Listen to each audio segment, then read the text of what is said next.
Welcome, everybody in here. What's going on? What's going on? We are live. We're back. What's going on? What's going on? Can you hear me? Can anyone hear me? Welcome, everybody. What up, Easter? What's going on? Easter. What's going on with you, Easter? Nice to see you, Susie, Katie Bug, Susie, Danielle, Addie, Win, Casey Gibbs. What's going on? Starborough Michelle. What's going on, Michelle? How you doing? Hold on, let me pull this up live though on the screen over here so I can see. What's going on, Michelle? How you doing? Oops, that shit's loud.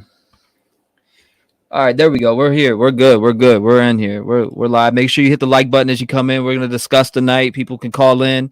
I know I'm getting a lot of messages about this story, about the 2-hour specials. We just watched them about 50 times in Discord.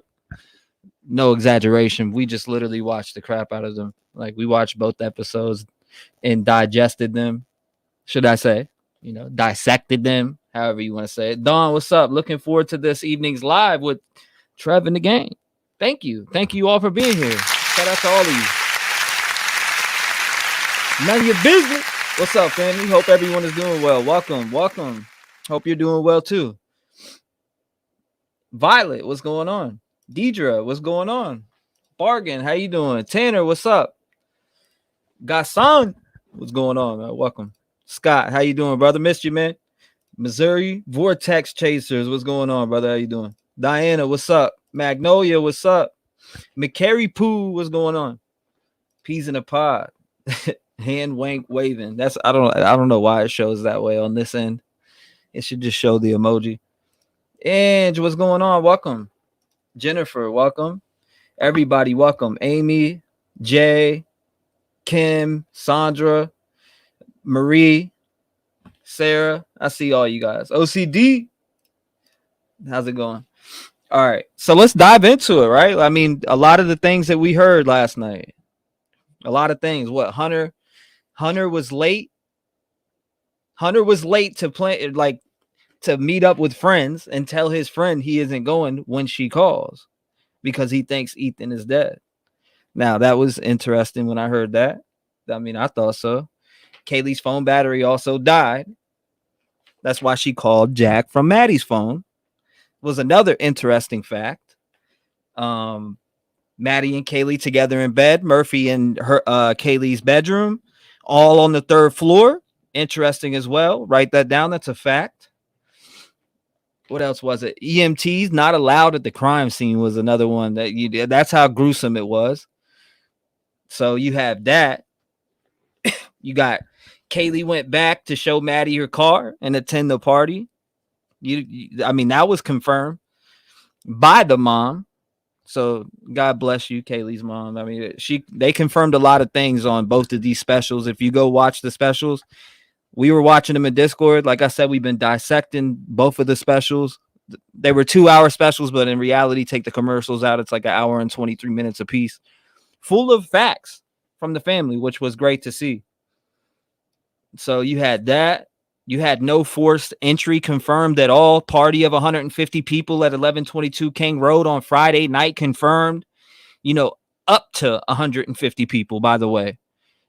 Security camera footage of the white Elantra outside the house confirmed. You had the woman at the gas station who had all that. She had just a feeling to go through that footage and find it for the police fast.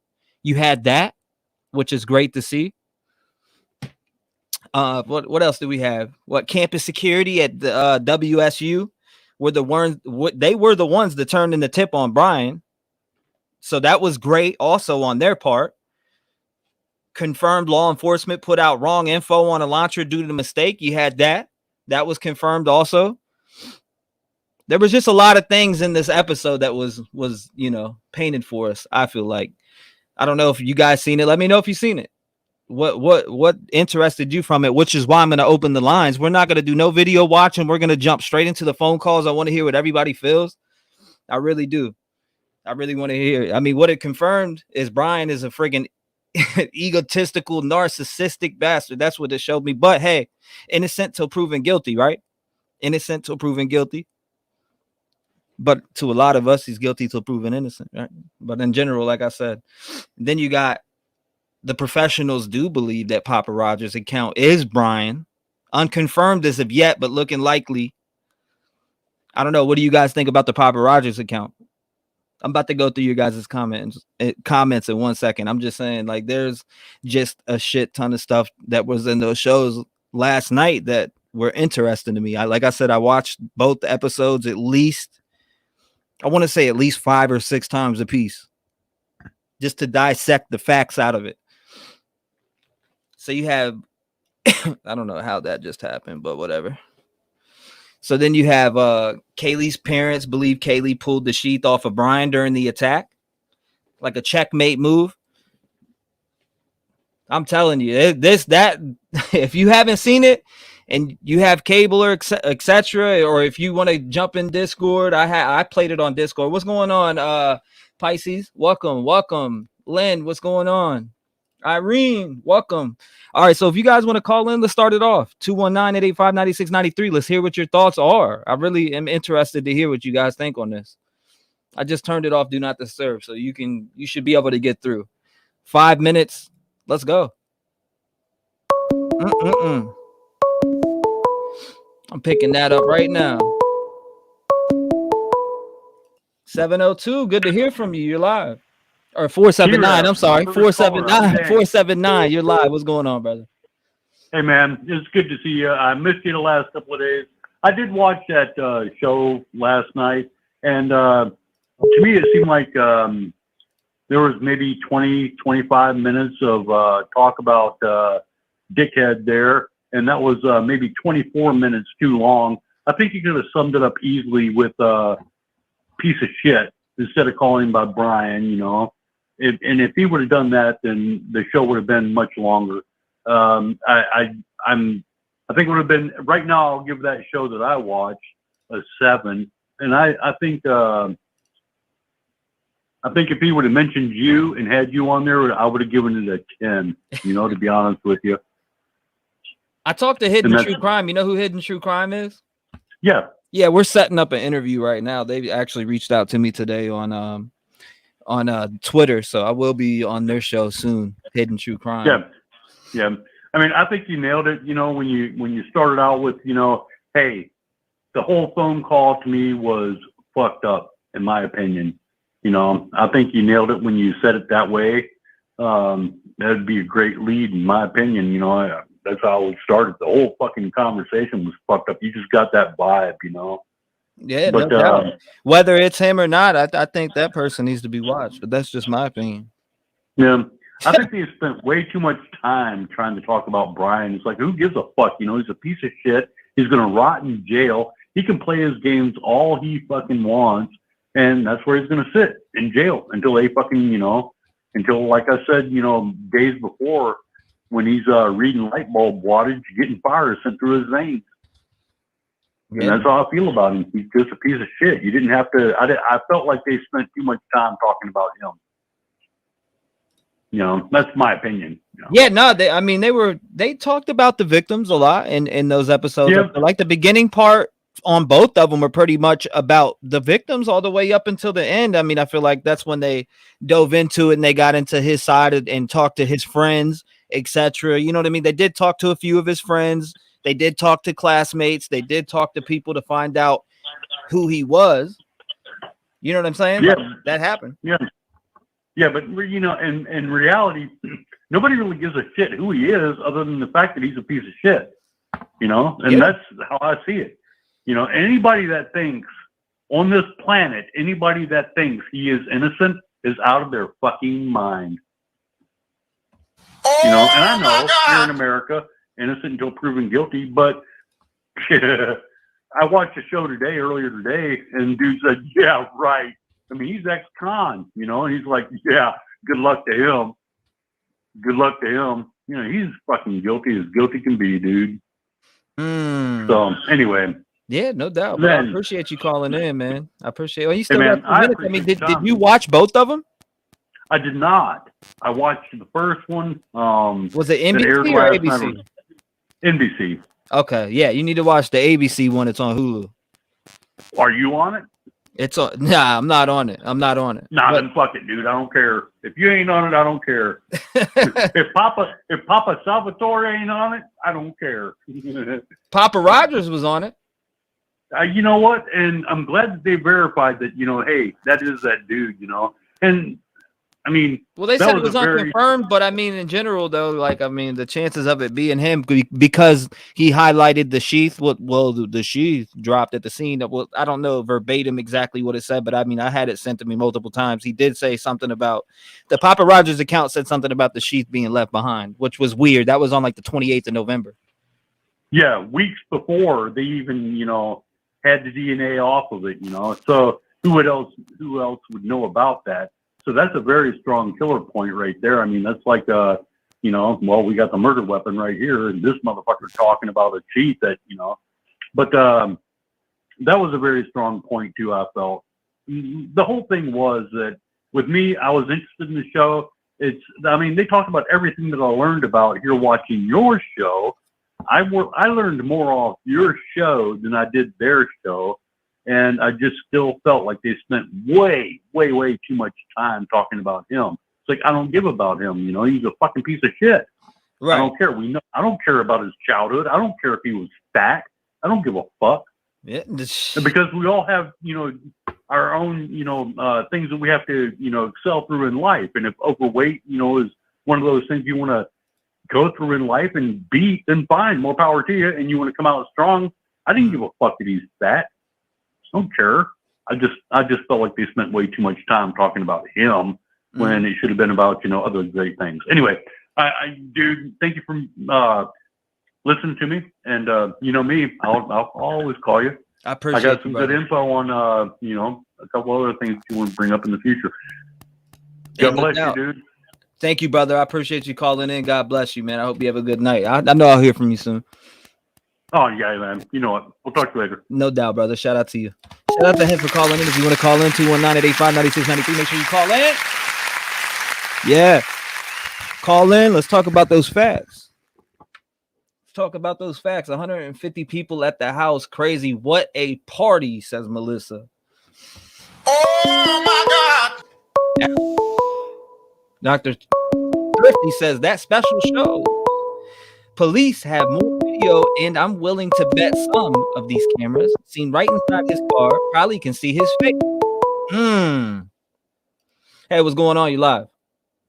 Hi. Hi. How you doing? Oh, You got 5 minutes. What do you think about those episodes? I am so confused about all this. It's unbelievable. I didn't go either way with evidence or not, but I am in Kenosha County, Wisconsin, and we're doing the redo of that. What is it called? The antifreeze case. And I'm so glad I'm not on the jury because I wouldn't know. She's crazy and she's dead or he poisoned her. I mean, I don't know. I don't know anything about this. I am just so interested. Like, I think he could get off because there's so much publicity. That's a good point. You're right. Because there's so much publicity that they're going to find, the internet sleuths are going to find something and the defense is going to find something and get him off, where like Casey Anthony should have been guilty if it wasn't so publicized. She would have been found guilty, but it was just, and Scott Peterson, of course, is publicized. You know what I mean? It just you're scaring me. Why? We're scared because we do not. Yeah, I'll let it breathe. Go ahead, keep going. Oh, I didn't mean to scare you. No, I mean not like that, but in general, I want justice for these families, but you are making some good points on the publicity. You're making very good points on that. The publicity makes the internet sleuth, dig deeper, and that gives the defense more information. Not that I don't appreciate that, because I do, and I think it's fascinating. But I think it gives the defense more information than they would look into, because you guys are really good at what you do.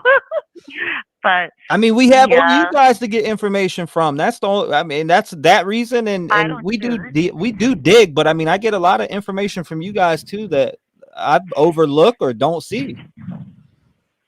well, it's probably not me, because I just listen, because I just watch on YouTube TV. So, but I absorb it all, and I'm like, oh, please stop.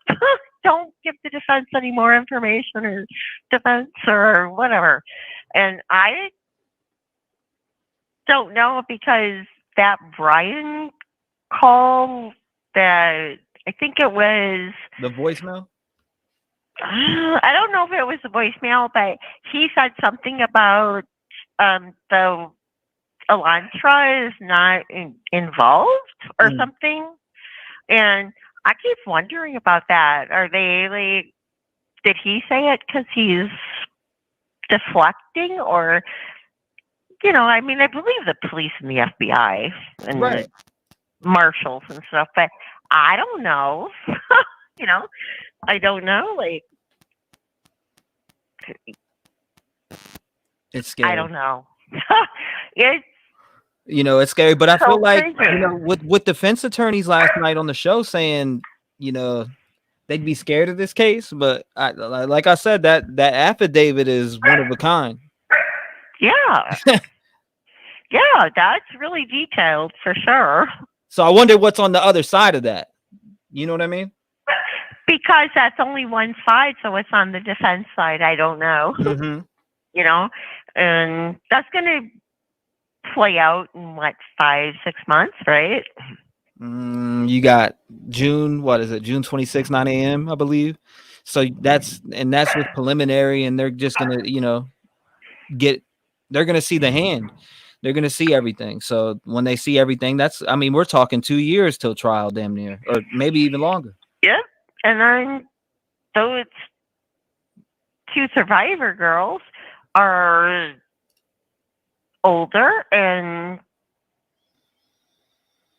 they're going to grow up, right? Get more mature, because they have attorneys and psychological help, right? Which they should, because of what happened. And you're talking about Dylan and Bethany, right? Yep. They're going to be more mature and have a better perspective on it. Mm-hmm. Or because they still are kind of young. I'm sorry, but my kids are like older. But you know what I mean? Yeah, no doubt. So a lot can change for them in 2 years. Mm-hmm. So, I mean, I think it's just all weird. I don't know if, I know they have evidence, but I'm not sure I think they got the right guy, but I'm not, if I was on the jury, I would be open to hear the other side at this point. Does that make sense? Yeah, no, it makes sense. And I appreciate you calling in. It's been 5 and a great conversation. You brought up some great points. Thank you. What's your name and where are you calling from? Statewide. My name is Renee, and I'm calling from Wisconsin. Wisconsin. Shout out to you. Thank you for calling in. God bless you, man. Thank you for the wonderful conversation. Thank you. Glad I got through. Yes, me too. Thank you. God bless you. Lock your doors. Make sure your windows are good. And yeah. Protect lock and loaded. Yes, ma'am. Keep one in the chamber. Yeah. Bye-bye. Alrighty. Shout out to her. If you want to call in 219-885-9693. What's your thoughts on last night's both 2-hour specials? Did you see both of them? How about it? 864. You're in the door. What's going on? Oh my gosh! Hey, this is Cagney Walker calling from South Carolina. What's going on? I just wanted to I just wanted to share my thoughts. I love your show. My husband and I are watching it right now, and we played a fake courtroom the other night. I was the prosecution and he was the defense, and I read the affidavit, and he absolutely beat me. So there's got to be a little bit more evidence, I feel like, to put the nail in the coffin. Damn. That's crazy. So what do you think about last night's episodes? Did you get any questions answered for you? About which one? With the voicemail at the barbershop? Nah. That's just something that's not even really big in my opinion. I'm talking like facts. Like there are a lot of people getting mixed up with where Murphy was, or what happened with Hunter, or I'm just speaking on things like that. Because I feel like a lot of questions were answered within the private circle of everybody, and we were all out here speculating, but we got filled in with some facts last night. I feel like. Yeah. Well, I probably missed that one, but I do want to share that I'm still confused on if Kaylee was in the bedroom separate from Maddie. No, she was in the bed with her. She was in the bed with Maddie. Yeah, they slept together pretty often, like as friends, not like nothing in that demeanor. I just wonder why she would. This is going to sound so silly, but she's got that big old king bed. I wonder why she was up in the single bed with Maddie. I mean, I guess that's kind of irrelevant, but it is. And here's my biggest question. Who ordered that DoorDash? Was it in fact Xana, or was it in fact Brian maybe trying to order that DoorDash from a dummy account?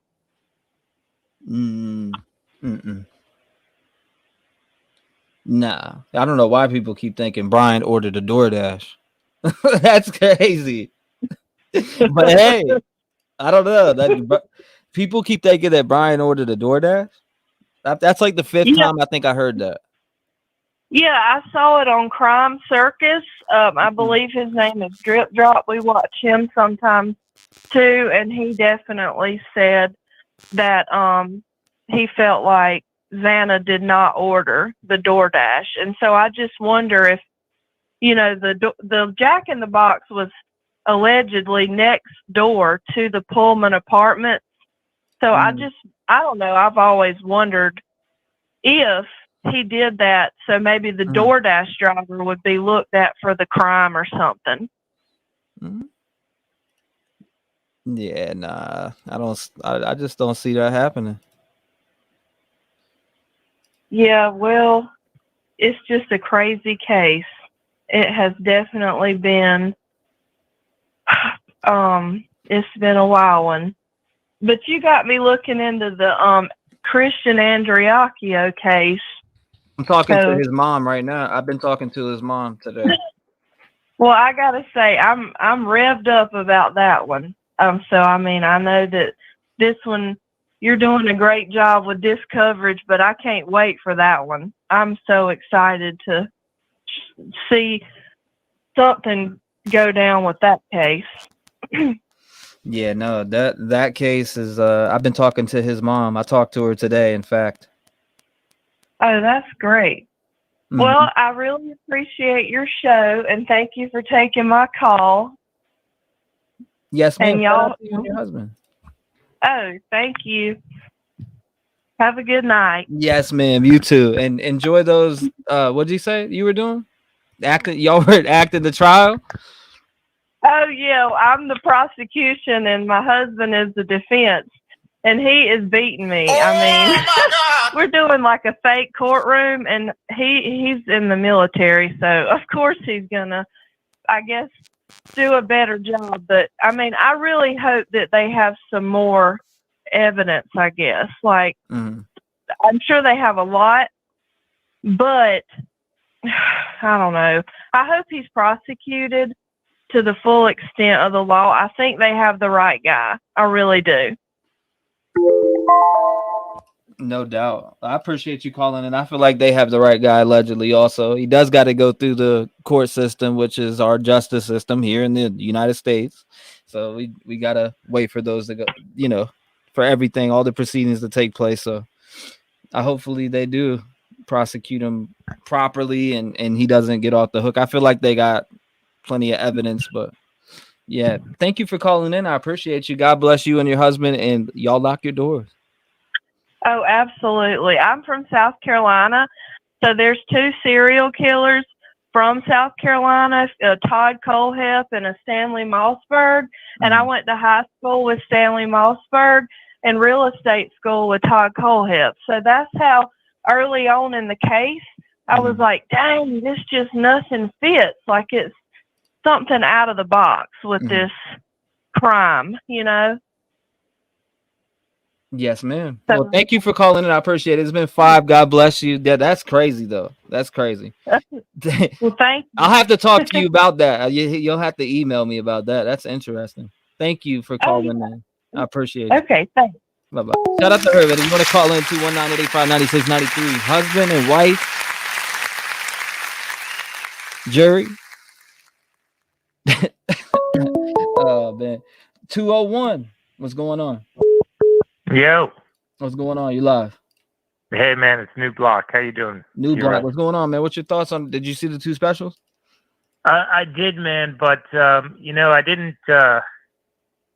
It's horrible. But I think with cable TV, that's why I don't even have a cable or satellite. I just have my internet service. I think it's hard to get all the answers when you're on a cable special. But I think with this case, man, I've taken a little break, but I gotta tell you, man, I think that there's a lot of shocking more details to come out. There's no doubt in my mind that I really do believe, man, these 2 young ladies who survived this are completely innocent. But I definitely think they had an interaction with him in that house. And that wasn't in the affidavit. I think with the situation now, with the two roommates, I think it's obvious that law enforcement did the correct thing by not releasing the names. I do believe that Koberger dropped that knife ceased, and he realized it, man, so he had to go back to go get it because he was in the area, but he just never did. So we can really, I guess it was really a miracle, man, that DNA was on there. I still think he would have been caught, but I think there is going to be a lot of information and that unfortunately we're never going to hear about. But like I said before, I think there was some type of interaction between the 2 survivors. Now looking into it, I've come to the understanding now that the lights were virtually all on. The students, I think Xana's room in particular in that kitchen were totally lit up. So it's just so crazy, man, to think that this lunatic stalks these people or stalks this house. And then finally, the demons got him and he did it. And I'm really shocked he didn't get caught within maybe like a 2 to, I would say maybe a 12-hour time period. I'm shocked this guy did not get caught because he was so reckless. Right. But I mean, it's all unfortunately done. I don't think you really get justice too much when you lose your child, of course. But I think everyone's praying for him. Yeah, man, I just think that's going to be a big mystery, and I think we'll never hear it unless it's told. But I really do think it was very loud in that house, man. I think it could have been a thing where maybe one of the girls thought it was a person who was partying there, and then they started screaming. But there's no doubt in my mind Koberger had an interaction with those 2. But T-REV, man, keep it up, dude. It was great to see you. Well, I don't have cable, but I saw you on the cable channel, man. So I just want to say congratulations on getting on that crime show with Cuomo. Yeah, no doubt. Hey, man, like the people that been to that house and been to parties and stuff, like they said, the floors are real creaky in there. Yeah, man. I just think, dude, there definitely was, the way he did it is he's such a lunatic that he went in there, and I think it was literally just the people that he saw he just got rid of. And I'm not even sure that this thing is even targeted. I think he targeted a house. I don't know if he in particular targeted those students, but then this freaking nut job did it. He finally did it. And it's just horrible because you read back, man, in that affidavit, he was detained twice in a white Honda for stalking these kids. I just don't get it, man. It's just horrible. You said he was detained twice for stalking them? He was detained twice in Idaho, in that town in Montana. Yeah, but not for stalking them. Well, that's what he was doing essentially. When you really look at it now, though. No. I mean, I get what you're saying, but he definitely wasn't arrested for stalking nobody. He was pulled over. He was detained and they let him go twice because at the time he didn't do anything Well, wrong. no. I'm saying that for everybody who's listening, because there's people in here that'll take that and be like, the guy on the phone said to T-REV that Brian was arrested before because he was stalking him. Oh my god! Yeah, I'm just saying though, so we gotta, I gotta make sure. I'm just laughing, dude. I'm just laughing about it. You're a class act, man. But maybe it's good. Sometimes people have anything's possible in life, some out there theories, but it's a good laugh. Yeah, no doubt, man. There's definitely man. There's a lot of crazy theories out there. But dude, you're doing a great job, man. Just keep it up, and I hope to see more of you. I visit my dad. He's still got a TV, so maybe we'll catch you there, man. Take care. No doubt, brother. God bless you, man. Thank you for calling in. Take care. Shout out to him. And you want to call in 219-885-9693. It's probably because my phone was sitting by the mic. Let me move it. Let me move my phone. Let me move my gun. Let me move my stuff. There we go. All right. 201. You're on the line. What's going on? 702. Hold up. You there? 702. Oh, damn. 727. What's going on? Damn. Let me find out I'm getting banged over here. Well, pause. Not that way. 727. Can you hear me? Hello. Can you hear me? I can. You're live. Hi. You're live. There Hey, you go. I'm so happy. I've been trying to call you for weeks. Well, you're on 5 minutes. What were your thoughts on last night's episodes, if you've seen both of them? I did not, but I've heard a lot and I've watched a lot of people dissect it. I will watch them though. But my thought is, I was watching Grizzly and she was talking about, how he mentioned when the pullovers in Indiana, and he mentioned the mass shooting and that guy. I wonder if that guy knew him because he lived in the same apartment complex. And I'm wondering if he might have been an accomplice somehow, and maybe that's what made him go crazy. Mm-hmm. I mean, I know it's kind of weird thought, but that day that happened, I thought about it. He's like right there. With the accomplice? I'll tell you this much right now. If there's an accomplice, right? Say there is. Let's go with the speculating fact. Okay, there's an accomplice. Not speculating fact, but speculation in general. There's an accomplice. Mm-hmm. I don't think that he's gonna go out letting an accomplice sit free on the other side. I just don't see it happening. But hey, well, he's not free. The guy's dead. No, I understand that, and I've seen that aspect of it, but I don't know.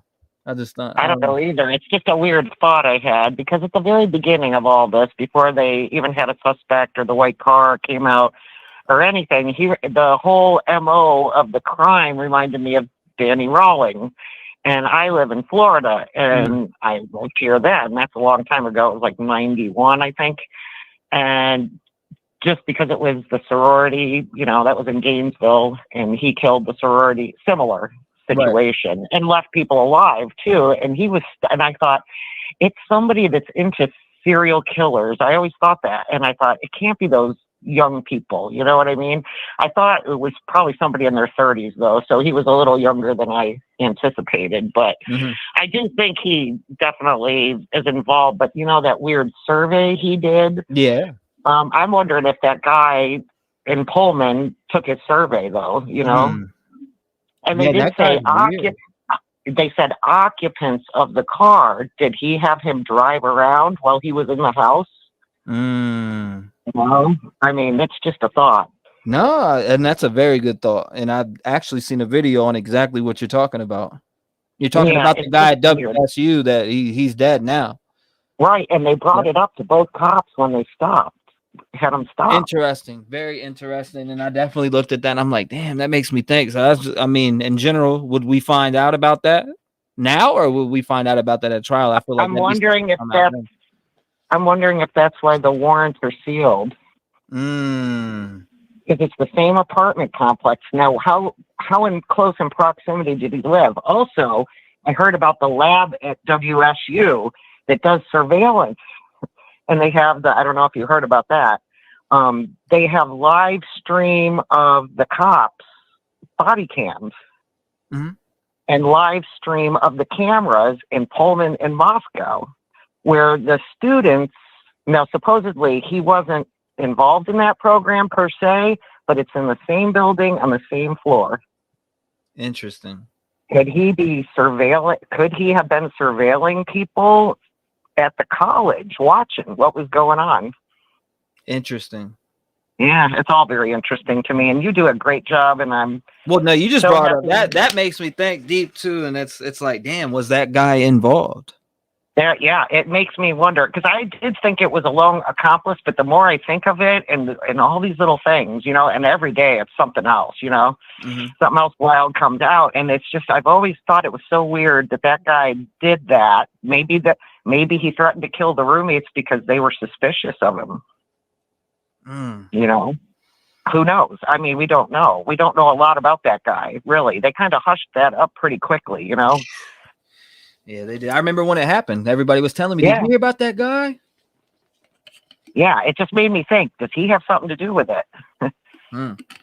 Even if he's not directly involved, maybe he just drove him, you know what I mean, and said, hey, pick me up. Because the way that car, drove around and around that they showed on the surveillance and the 3-point turn and all that, was he hiding in the house, It's just so weird. It seems like a very tight timeline from when they're saying when the car got there to when the person left. He could have been in there hiding and wait. You know what I mean? We don't know, but it'll come out, I'm sure. The whole damn right it will. Of course, we only know a little bit, Absolutely great.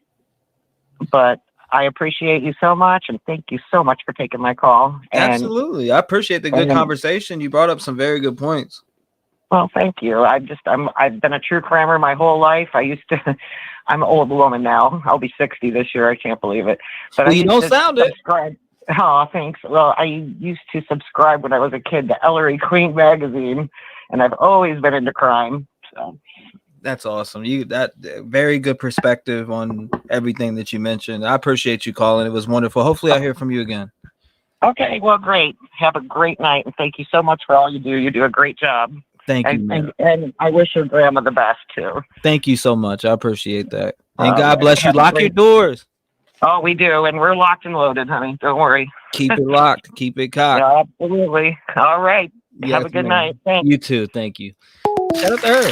219-885-9693. Very good points you made about that WSU dude. Tom Cruise, where you at? Tom Cruise mom shoes.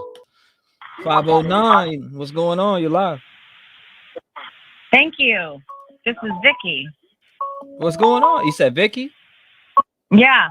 You're live. But I don't hear you on the thing. Oh yeah, just all you gotta do is mute your side and you'll be all right. Like if you mute just mute the TV or whatever you're watching on. You'll be fine. Okay.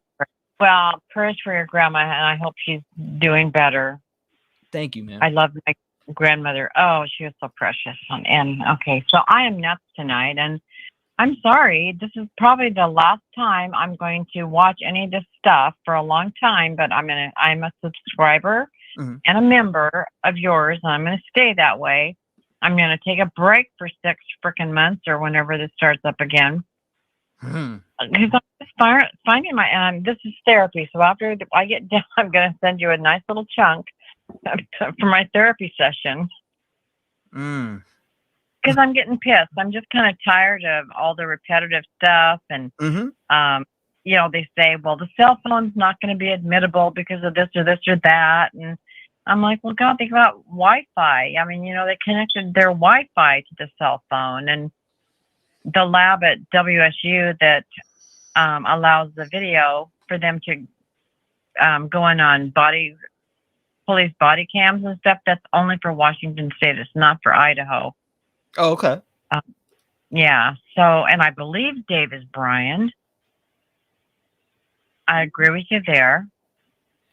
Yeah, that I had a couple professionals hit me up today talking about they think it's them. I was just like, I don't know, unconfirmed. 100%, I think it's Brian. And it just seems like everything now, since everything's on a gag order, or it's, I mean, I think I'll be glad when the subpoena comes out, or the search warrant, excuse me. So that I'll look forward to that. And I'll look forward to just when more evidence comes out. I mean, they've got all this stuff in the car that we don't even frickin' know. They've got Bluetooth in there, and they were, you know, if you don't have a cigarette lighter, then the minute you plug your phone into the charger into Bluetooth, everything's downloading. So they've got so much information on that, because I was watching that from Police Off the Cuff, and I think them and you and one other is the only ones I watched. But I think the car is going to be a gold mine. And I don't think he had an accomplice. I'm just, like I said, I'm venting. I don't think he does either, but that's just me. I mean, I do respect the opinions of the people who do believe that, and that WSU speculation is cool. I mean, it makes you think, but I really do think still he was a solo circus act that failed. I do too. And, you know, thank goodness that we are where we're at now, where we've got all this advanced technology, and we're not back in the Ted Bundy days where it's just going to keep on killing and killing and killing. And thankful for that. And I think a lot of this stuff being that other moderators are bringing up, or just torturing the families, is like they probably just want to just say, knock the fuck off.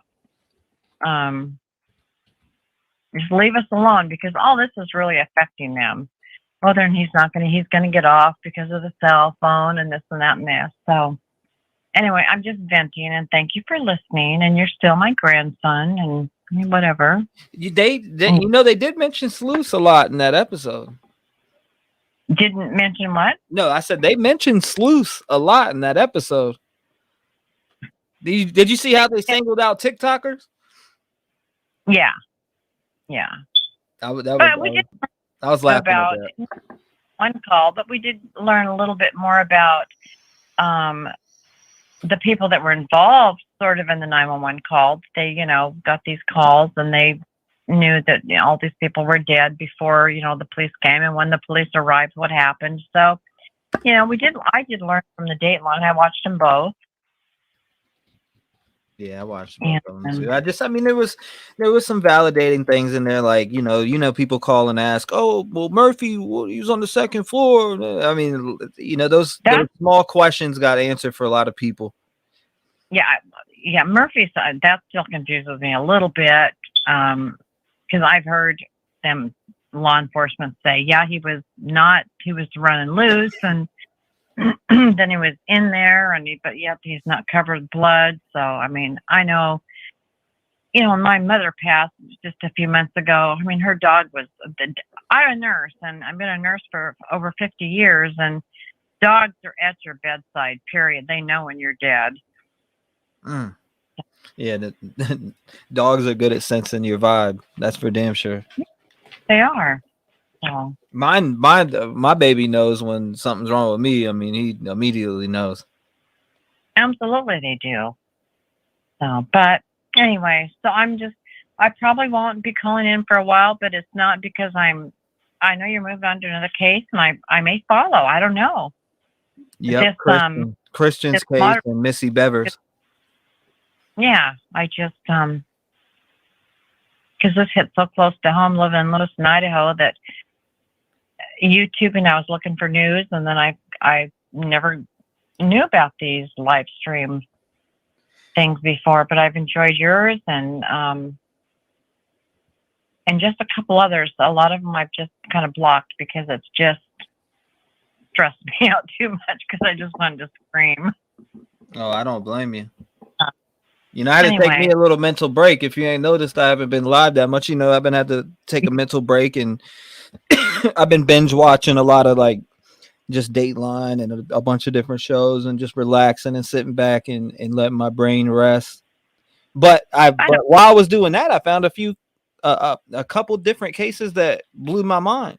Which another one, AJ Armstrong, his trial. He's going to be tried for the third time. Yeah. I'm going to be checking to see what you're following, and I'll probably follow it and get into it because I'm just that kind of. I love true crime. My daughter's pissed, and my daughter's 40. My granddaughter's 19, and she just it's her first year in college, and she's going into forensic science. It's all because of you, Mom. You just exposed her to all the true crime, and I'm like, oh well.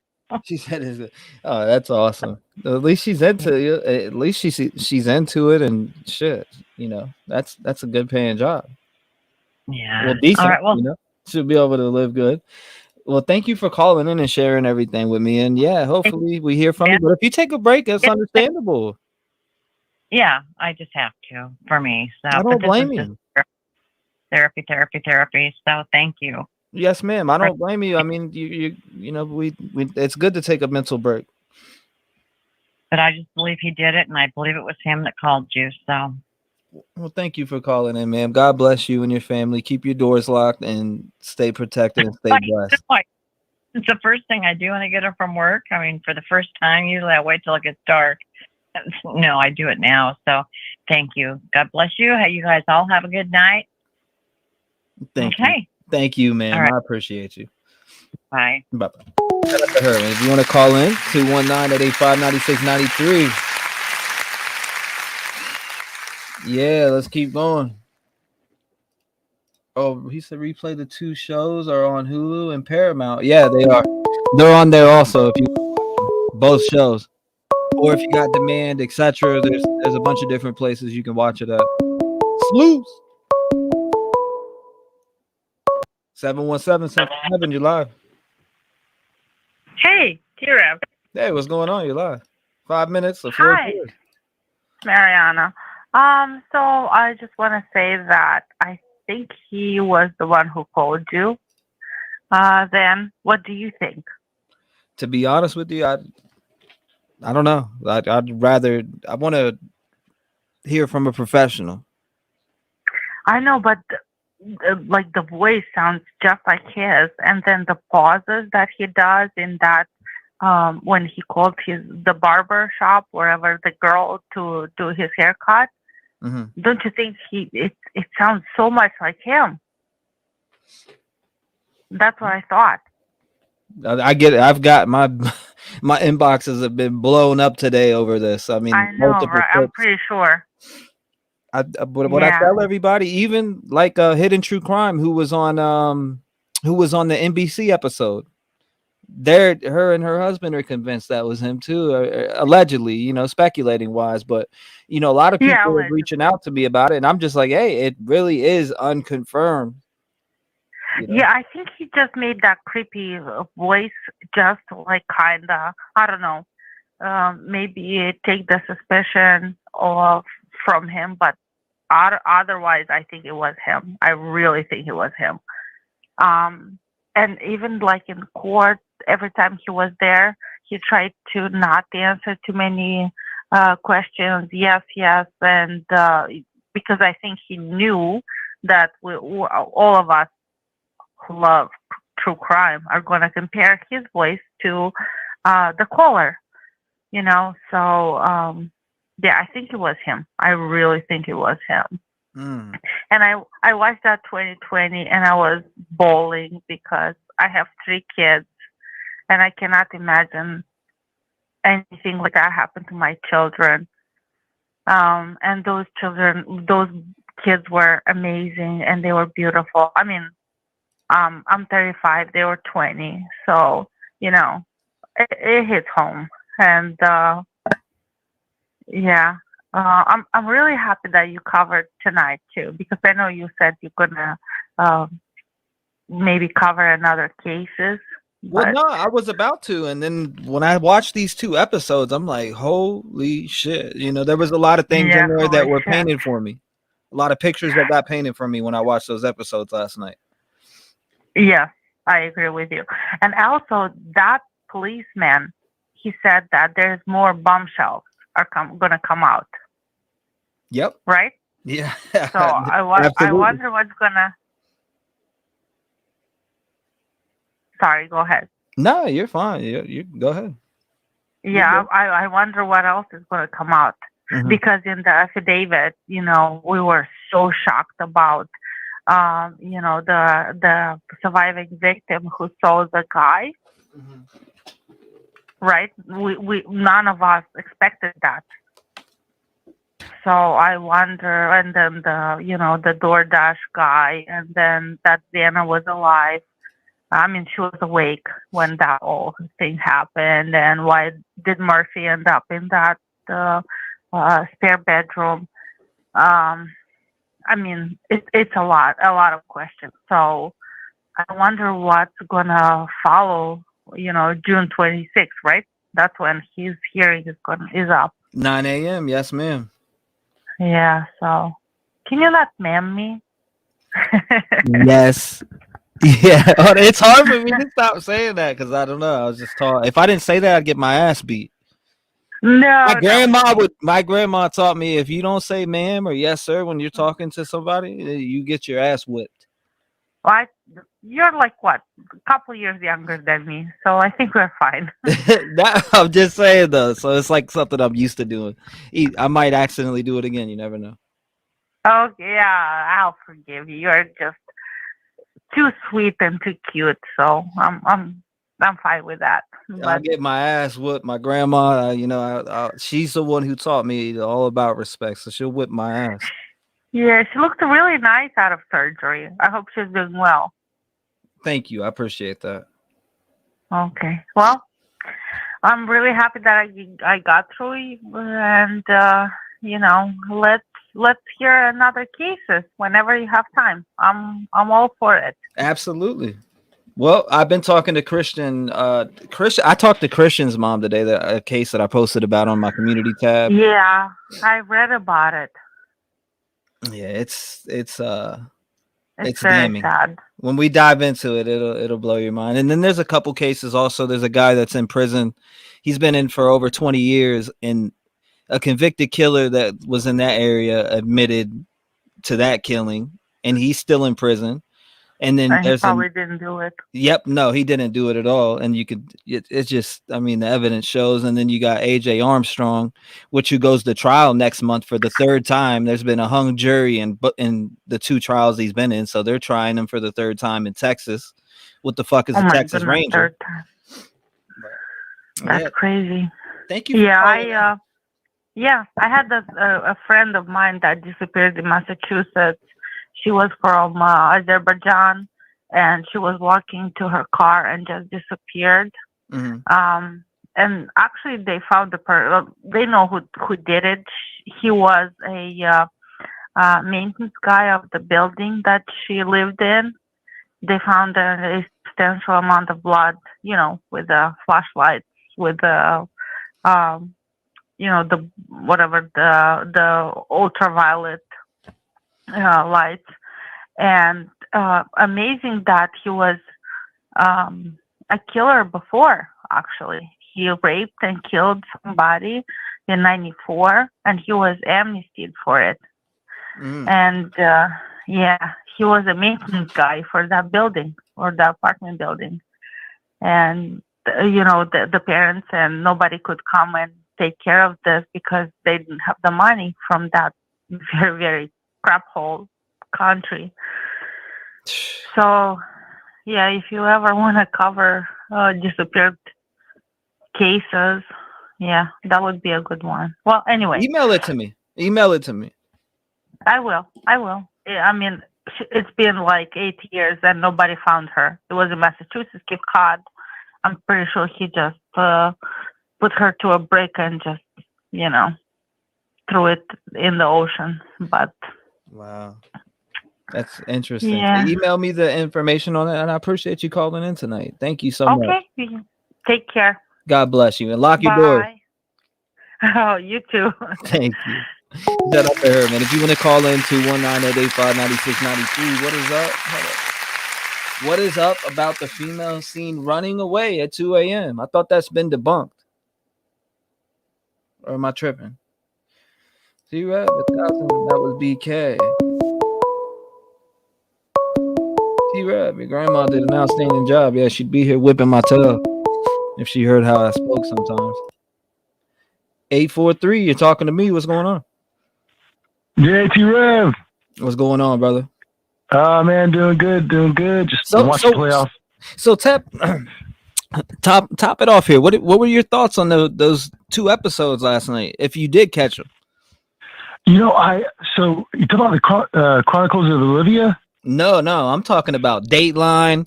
I'm talking about the Dateline episode. There's an ABC episode, Dateline, and then there's an NBC episode. Both of them were 2-hour specials. They aired last night on TV, and they filled in a lot of gaps.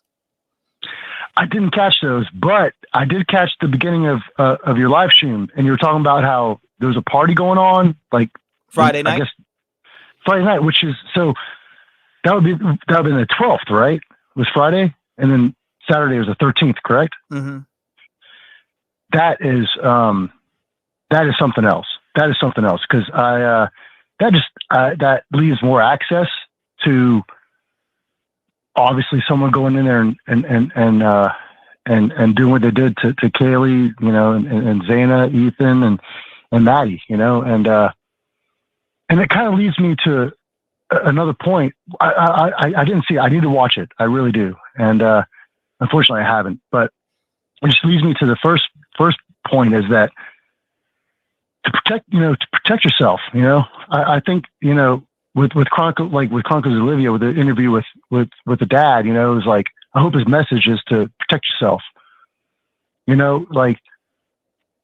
There's, whether it's have a gun on you or just to protect your doors and all that stuff, and that's what I think is the most important thing that should come out of all of this is to protect yourself, and also I want to say that that picture of your grandma, man, that was so sweet, and I'm glad she's doing better, Thank you. I appreciate that, brother. Oh man, when I saw the picture, I was like, I'm Italian, man. I just wanted to just give her a hug and give her a kiss on the forehead, like an Italian does, and just absolutely give her my best, man. Oh, that made me feel so good. That was such a cute picture. And with the call, I always felt with Blowberger, innocent until proven guilty, but I really do feel that call, Dave. I do believe that was Blowberger, man. If that voicemail is real, which I assume it is, it's uncanny. Like not the previous caller. That was the previous caller was talking about, the pauses, the little intricacies, even just the range of the voice. It was just it's uncanny. It really is. And I don't know if y'all saw that. So Friday was the 11th. Friday was the 11th, and they're saying the 13th was Sunday. So okay, so they had a huge party 2 nights before.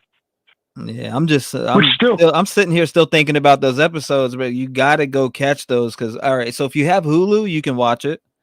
Okay, I know that. You'll be able to watch the one from ABC now. I don't know if you have cable or not.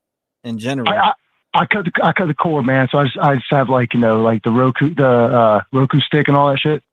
You should be able to watch it on Peacock, I think.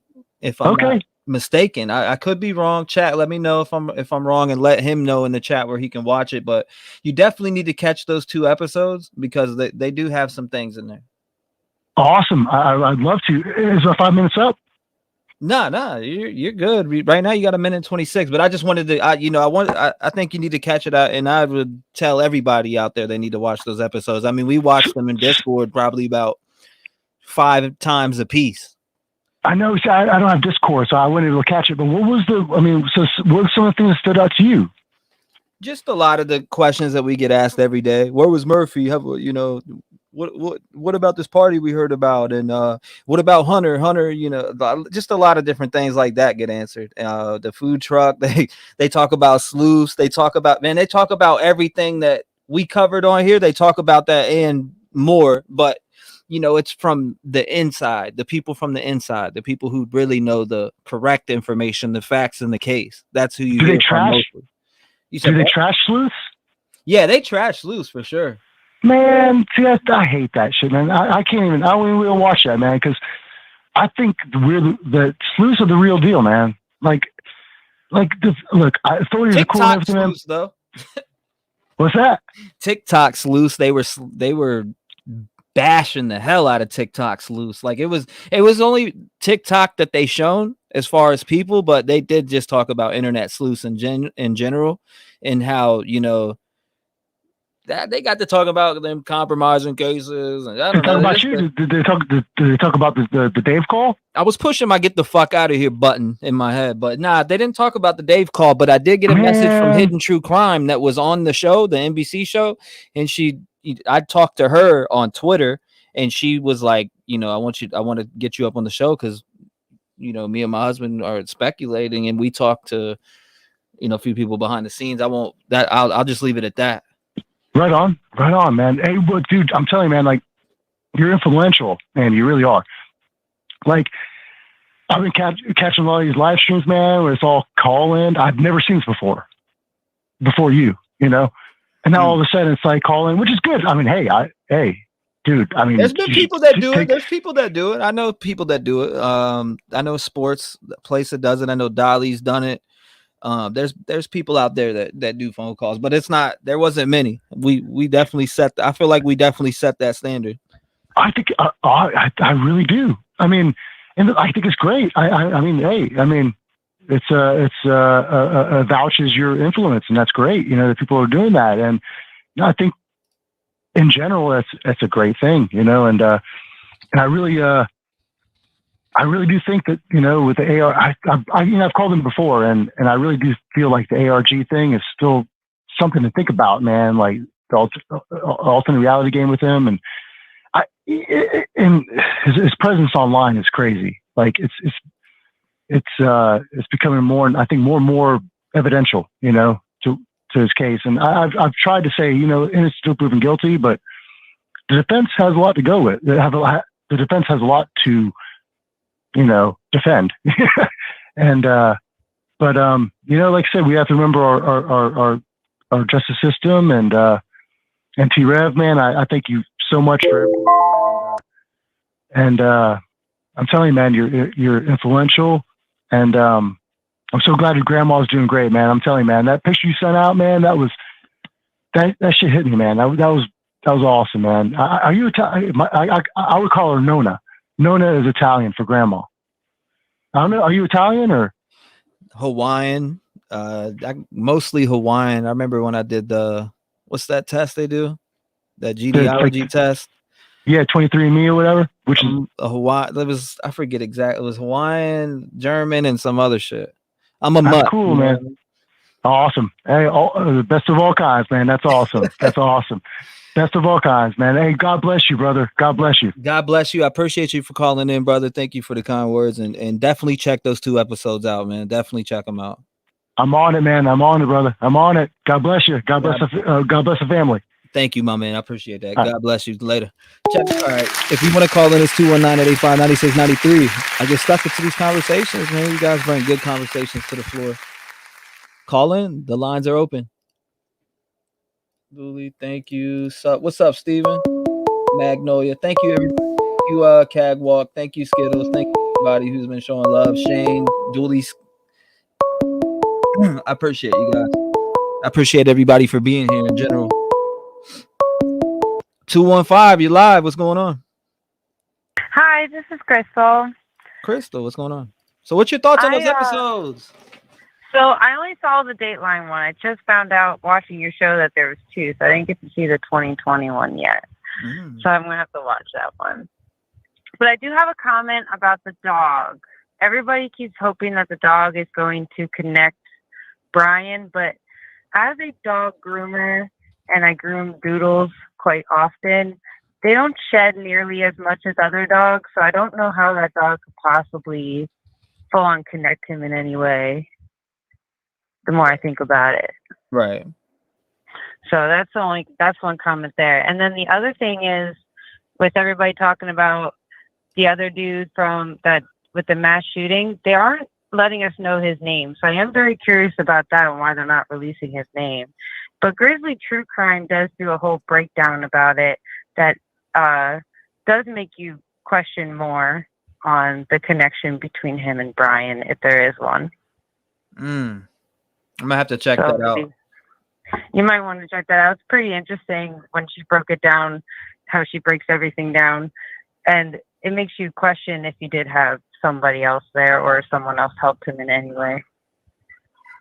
I wonder. I mean, I got people that I talk to in my Discord on daily that speculate on somebody else being involved. And I'm like, nah, I don't think so. But if you are, I'm going to remember what you said. I'm going to be like, damn, you were right. I'm not really sure if anybody else would be involved. I'm like 50-50 on it, but I was more of there was nobody involved until I saw Grizzly True Crime's podcast today, or her thing today on YouTube, and it definitely got me more speculating on the 50-50. I'm like, I don't know, it's possible. Yeah, it is. I don't know. I mean, I from everything that I'm hearing too, it does make you think when you hear about this WSU dude, and we heard about him early on, and a lot of people were like, well, he's dead. A couple days, like people were talking about, well, you're not going to hear from the killer. He's dead, because a lot of people were thinking it was him for a while. In the beginning, or when did that exactly happen? I think it was around December 15th that happened. I think it was on December 15th. For a couple days, people were telling me, hey, I think he's dead now, the guy that did it, and it ended up not being that. But still, though, it's an interesting perspective. But from what I understand, they're still not releasing a name. And most shootings and most stuff that ever happened, whether he's dead or not, they do release some kind of name or something to us. And we don't really know too much about him, except for Grizzly, I think, figured more out and has more of a connection with who the person is. But still, I'm not 100% sure. No, I can't be 100% sure on any of this stuff really until the trial. So I'm very much looking forward to the trial and seeing what's happening. But I am very worried about all the publicity that's out there, and I really hope that the publicity doesn't put a hinder on the trial itself. Yeah, no doubt. The juror's not going to hear about this. Exactly. I don't know how you cannot find a non-tinted jury at this point. I feel like everybody I've talked to knows about it. So. But yeah, I'll let your other callers get through. Thank you very much for letting me have my opinion, and you have a wonderful evening. Stay safe. Thank you. Block your doors. I will. Thank you. Hey, rocking them. Shout out to her. If you want to call in 219-885-9693, make sure you call in. I want to hear what you think about this episode, man. Like I said, we soaked in those. Cali Thunder. We were watching those last night. ER. Who else was in there with me? Bish, what? I think that's her name. Well, there was a bunch of you guys in there with me watching it last night. We watched it today. We literally soaked in those episodes. We watched other episodes too. Dr. To See, the AJ Armstrong story, which got my attention big time. What else was there? Leo Schofield, completely innocent in my opinion. Trev sets the bar high. Thank you, Seabreeze. I appreciate you. Free Spirit says speculating and questioning is normal. Outright accusing without proof is harsh, though. Not many were accusing as far as I know. To be honest with you, I was kind of accusing people, but I mean, it's called hysteria, and we all have that. We're gonna look around. I mean, we just want to know who has committed the crime in general. As humans, we're all interested in what's going on around us or what happened, or you know what I mean. If you have a heart and you're into true crime, you're going to be head first when you hear about this case, in my opinion. But yeah, let's see. Hidden True Crime wants you on their show because they know your call has not been debunked. I heard her say it on her show. Yeah, she know. Well, she mentioned that and some other things. I'll leave it at that. I won't talk about the other things because it's kind of private. But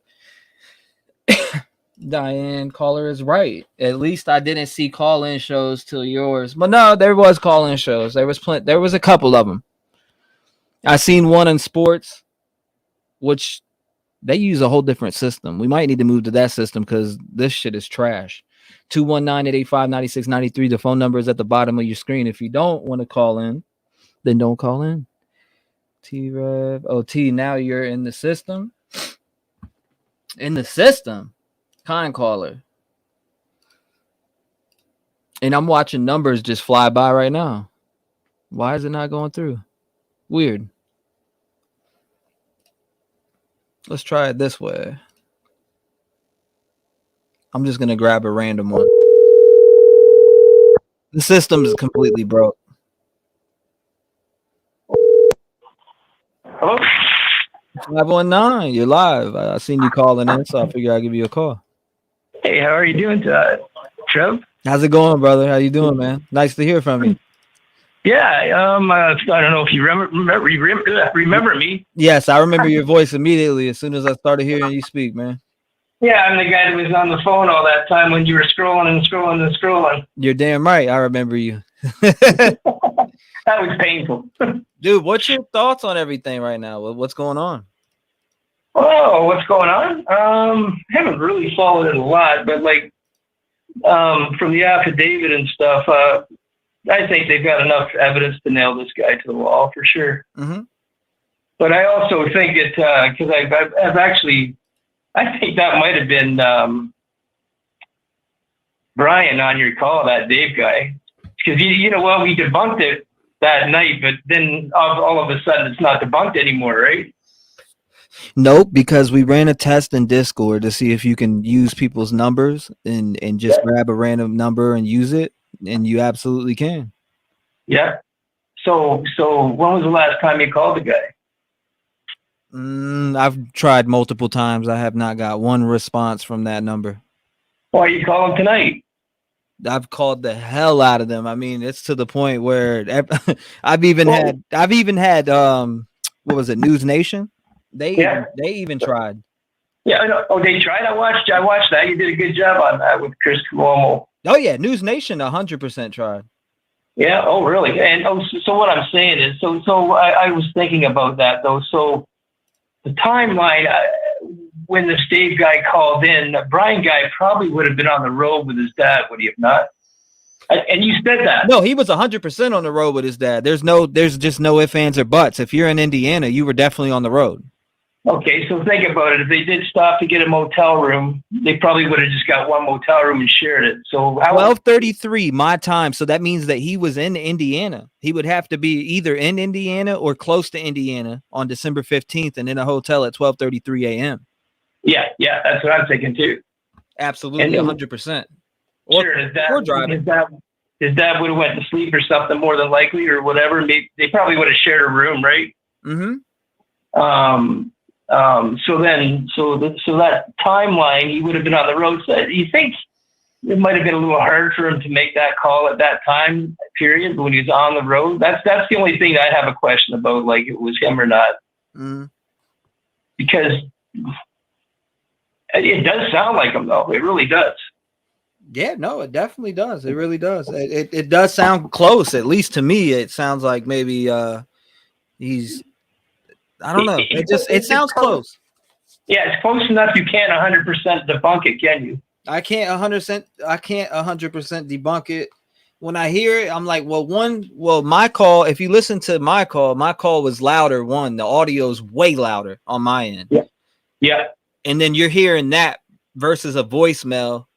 So it's like, okay, so on my end, all my levels are turned up way higher. So everything's going to sound way higher. So I would need to take that audio and raise it. Yeah, but you know what? When he was when I saw the footage when he was in court and when he spoke out in court, that's when I actually thought that holy shit, it did sound like Dave. I need court-appointed counsel. With that court-appointed counsel, that's when I kind of whoa, it does sound like him a little bit, but like so that's what I'm saying. If and here's the other thing too, if it was Brian, eventually that number is going to go dead. Oh, for sure. Right? Like, see, eventually that bill's not going to get paid or whatever. The police are going to shut whatever that number he had, that cell phone, it's got to be dead. That's why I'm saying, like, it could be dead now if you call tonight. You know? Well, people are riding off the fact that his friend was like, that's 100% him. Thank you, Shay. I appreciate you, Shay. Thank you, Vicky K, too, by the way. But yeah, no, that's in general, though, like, that's why people are thinking that it's him, and they're thinking it's him for the fact that oops, I just headbutted the mic. But people are thinking it's him for the fact that we're not getting no answers from the people that I have gave the number to, the news medias, etc. People that I've gave the number to, we've reached out. We have not got no messages back or nothing. And I've had multiple producers from Inside Edition, News Nation. Who else was it? There's a couple other like local area news stations that hit me up. And I also passed the information over to them to say, hey, can you get a hold of, if you can get a hold of this, let me know. Yeah. But they've asked for it before I gave it to them. Yeah. And then here's the other strange thing too, is when you said that this Dave Morris is actually, it was actually a actor and did a thriller kind of a stabbing movie, did he not? What, Disturbia? There's a few other things. There's a few other ones. Like you couldn't check out this Dave Morris guy in Utah for the number you called. You couldn't find him, could you? Nope. Like on Facebook and stuff and social media? Nope. There's another red flag right there, right?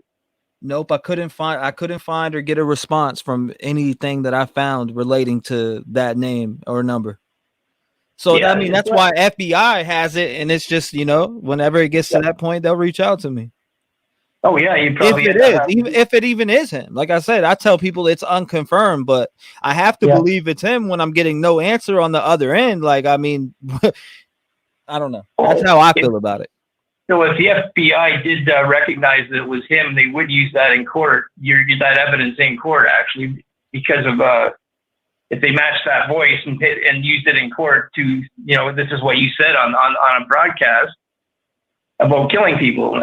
And that's such a weird thing. Like, and again, you brought it up on Chris Cuomo about why would someone come up to a person and ask him how to kill 10 people? Like, it's just unheard of. Like, and who are you, Dave Morris, for 10 people to come up to and ask that question? Yeah, no doubt.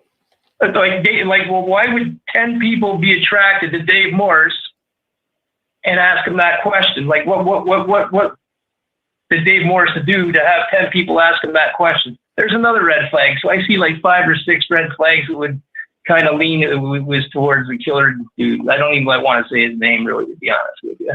Ain't no fucking doubt about that, brother. Well, I appreciate you calling back in, man. It's been a minute since I heard from you, but I recognized your voice immediately. Yeah, it's Mike from London, Ontario. Shout out to the people in Canada and keep up the good work. Oh, and those other cases that you're working on, they look pretty good, especially the girl one. I seen the footage on it with the father, what's her name, Missy? Yeah, Missy Bevers. Oh my God, man! Like, right, first thing that blows up to me, it's the father-in-law. And there's a huge cover up in that case, but it's the father-in-law. Dude, it is insane. It is insane. You're gonna have a lot of fun, and then there's gonna be a lot of speculations and finger pointing in that case if you bring it up. But I'll tell you, man, it looks like him. Just the whole body figure, the way the guy walks, and that's a good one. You bring that one up, you're gonna have a lot of interested people in that. That'll be exciting. There ain't no doubt, man. Well, I appreciate you calling in. God bless you, brother. And hopefully I'll hear from you again soon, man. It was nice talking to you again. And good to Yeah, hear I from sure you. will. Yeah, and you know, I keep trying that Dave Morris number. You know, it won't hurt. And then if all of a sudden that phone goes dead, you'll say, okay, that's got to be him, right? Exactly, because that would mean they either one got it or two. The phone went dead. Exactly. He didn't pay his bill because he's in jail. That's a good point. You should do it tonight and entertain us. You're crazy. It's Saturday night. Well, I mean, you never know. Yeah, okay. I'll be looking. I'll be watching the rest of your show tonight. I'm up and No doubt. relaxing, chilling and smoking one, and yeah. I appreciate you calling in. God bless you, brother. I'll holler at you soon. You too. God bless. Later.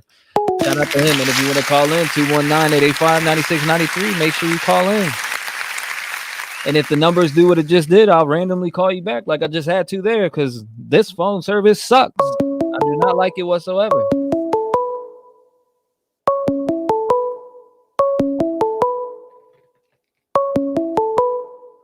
$479, you're right on time. What's going on?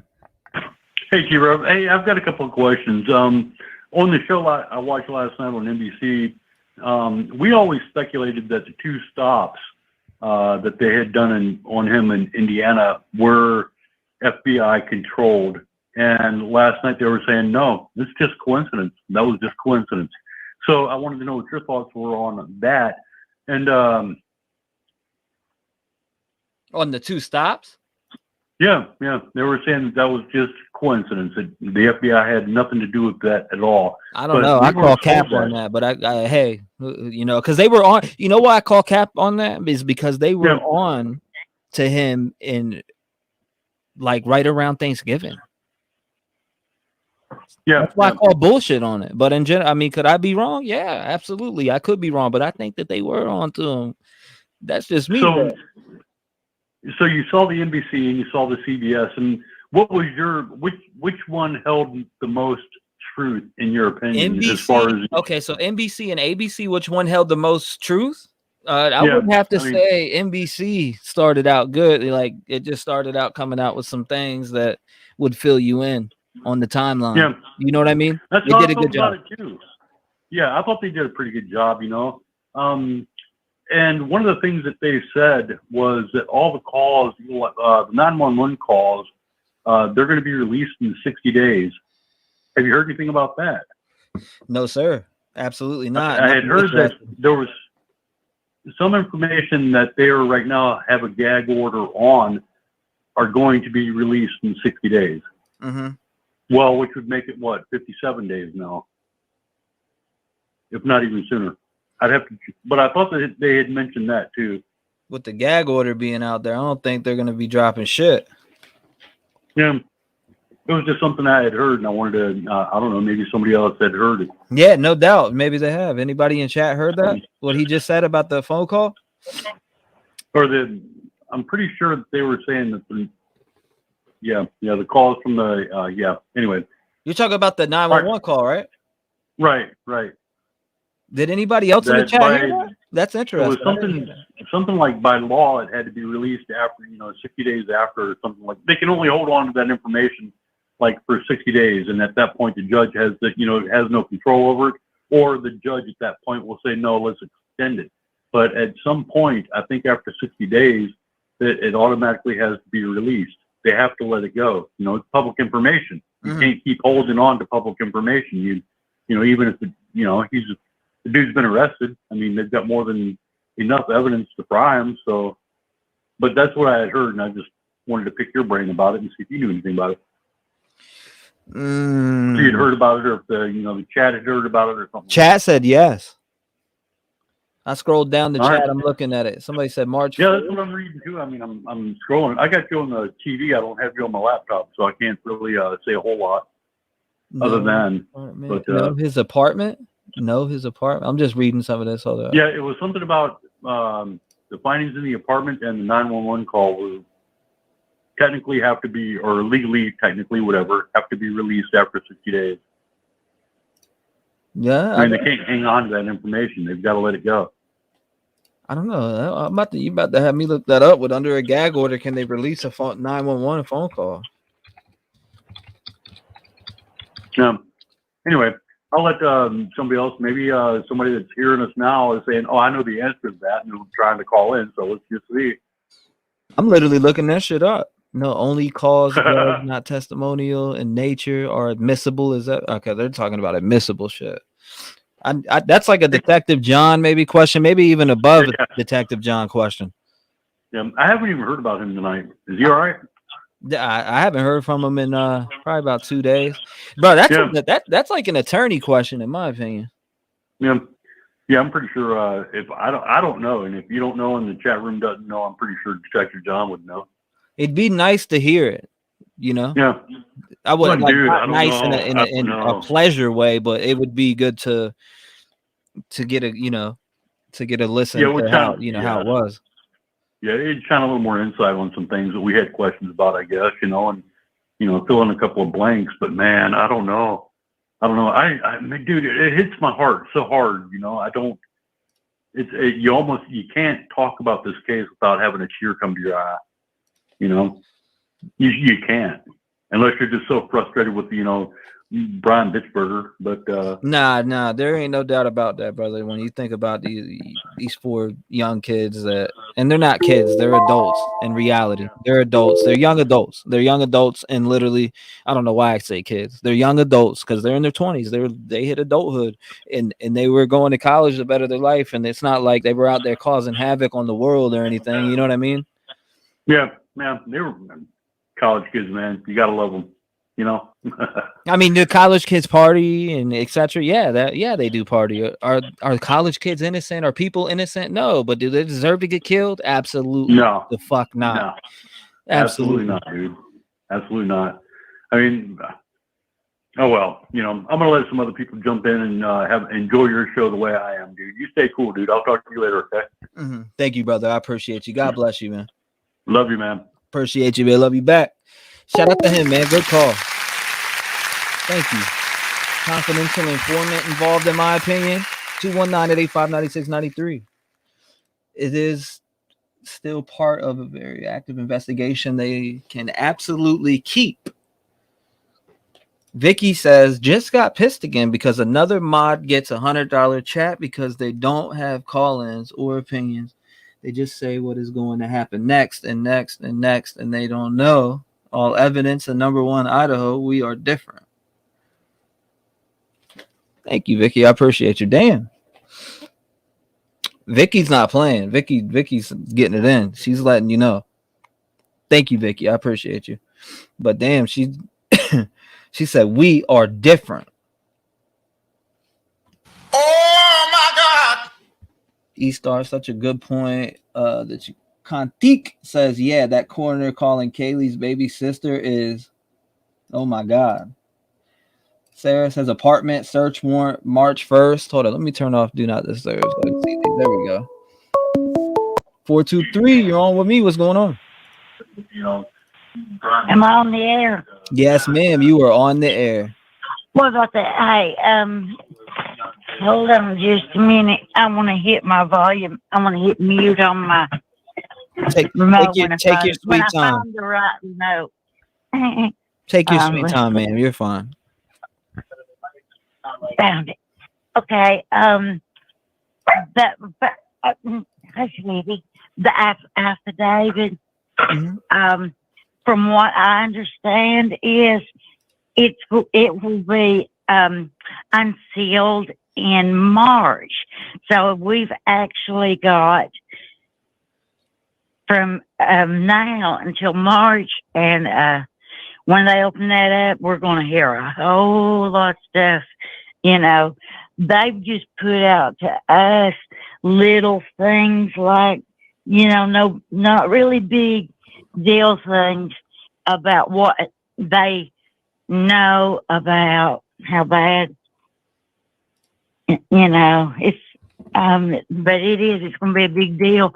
And then we'll go from March until the end of June, and it'll go back in the court. But I do think that was him messing with you on the phone. I really do. I think it sounds I think he was trying to make himself maybe not sound so much like what he sounds like, but you can't do that. You know, you'll slip up, but yeah, it's a shame. It damn sure is a shame. It is. It's a shame.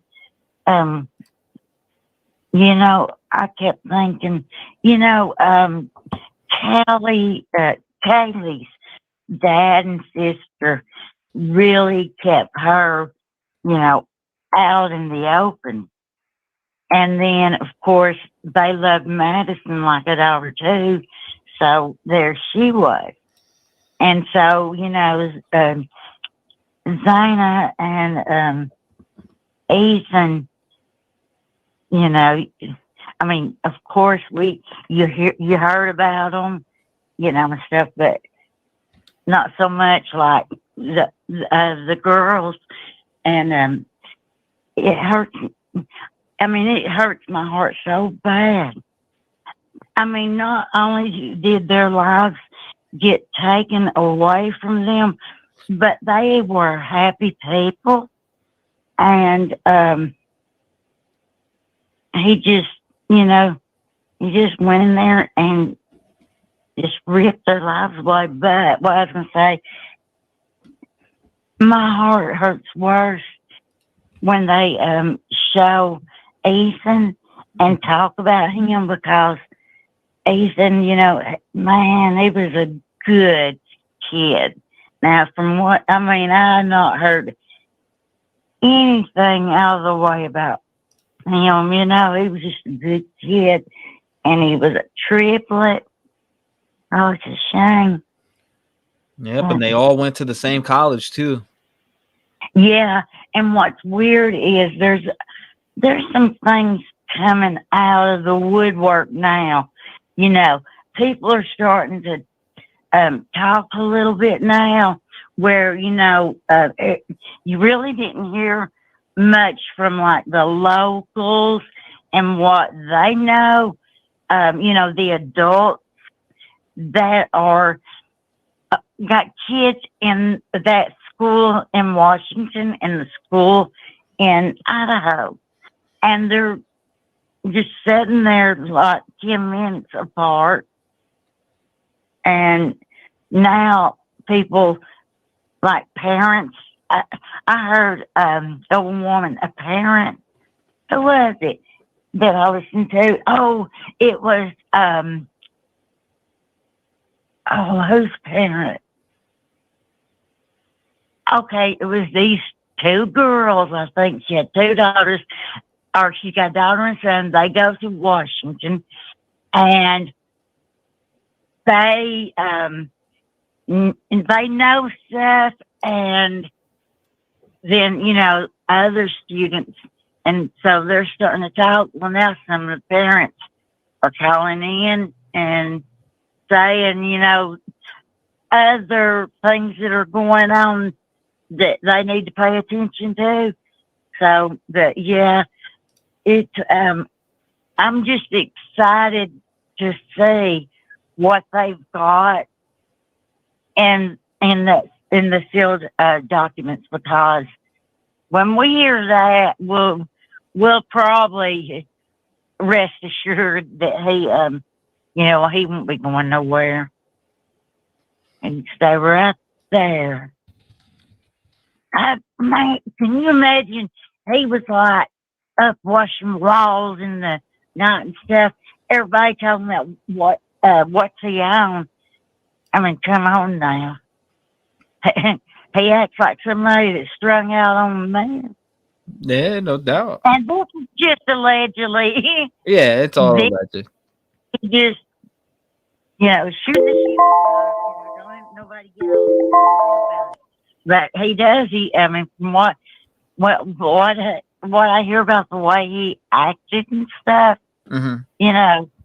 So yeah, I was like, is it just me, or does anyone else think maybe he's on meth?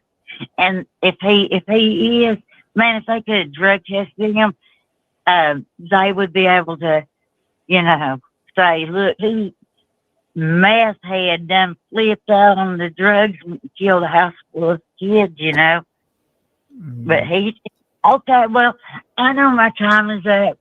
And thanks for talking to me. Absolutely. I appreciate Yeah. your call and your perspective, and your voice matters in the community. Thank you, ma'am. God bless you. God bless you. Thank you. Bye. No problem.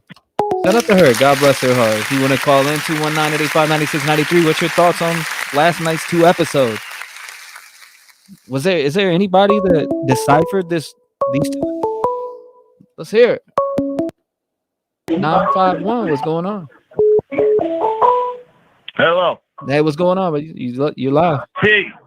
Sal. Salvatore, what's going on, Sal? You're live in the mix. Hey, listen. If your grandma ever wants to go out dancing and a nice Italian dinner, you let her know that you got an Italian sex symbol that wants to take her out. Absolutely. Absolutely, Salvatore. So, Papa Sal, man, how did you dissect these 2 episodes? Did you watch them? I missed them both. Oh. I fucking missed them both, man. When I heard you talking about it tonight, I was like, son of a bitch. So you maybe you weren't even aware, huh? Well, I remember you saying something about 2020 and 48 hours, but I don't know. My friggin' brain, it happens with age. It happens. It happens. You lose your freak. Yeah, I'll check them out. But I did hear a couple of things about it, like the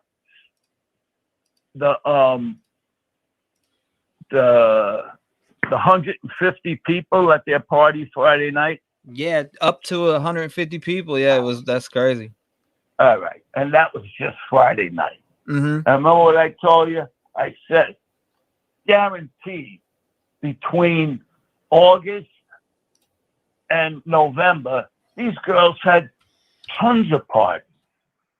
There has to be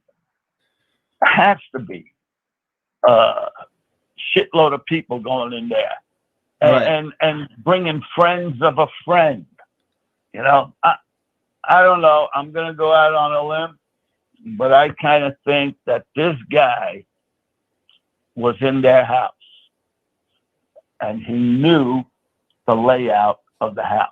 Mm-hmm. I think for him to go up there in 15 minutes and do what he did, that scumbag motherfucker, I think he was in that house at one time, or maybe more. I still go with that, And this poor Dash, whatever the fuck they're called. What's that guy called? DoorDash. Mm-hmm. The guy was just lucky. He was just lucky. He missed it. He just missed them. So I'm telling you, it's messed up. And the squeaky boards. Didn't we talk about that the last time, that they didn't have rug on their floor? The boards were squeaky. Oh yeah, they confirmed that on the show too, of people that actually been to the house. It was very creaky, they said. Right. Not only that, you got to hear from the people who were around Brian, also, like grading papers, etc. They said that and we got a good explanation on why, like before he was weird and telling people, well, this is the way you do it, and that, just being a dickhead, and then all of a sudden after that date, they noticed a change in his attitude, etc. And they elaborated a little bit on that also. Right. Like he was now he was feeling himself type shit. Everybody gets hundreds today. Yeah, this fucking guy. And I'll tell you what, when he realized and thought about that he dropped that sheet. Oh, and the sheet. Didn't we also say that I bet you Kaylee came to Maddie's defense? Mm-hmm. I bet you. We said that Kaylee was bigger than Maddie. So when he was probably stabbing Maddie, Kaylee was fighting the guy, and she ripped the sheath off his belt, or she got it off his belt. Remember we said that Kaylee would have protected Maddie? Yeah. Yep. Both of them would have protected each other, I feel like. Yep. But Maddie was a little more drunk than Kaylee was. Kaylee was holding her own. You know? It makes me sick. I'll tell you what. I'll tell you what, buddy. This guy driving down that road, and when he seen and realized what he did, he left the sheet there.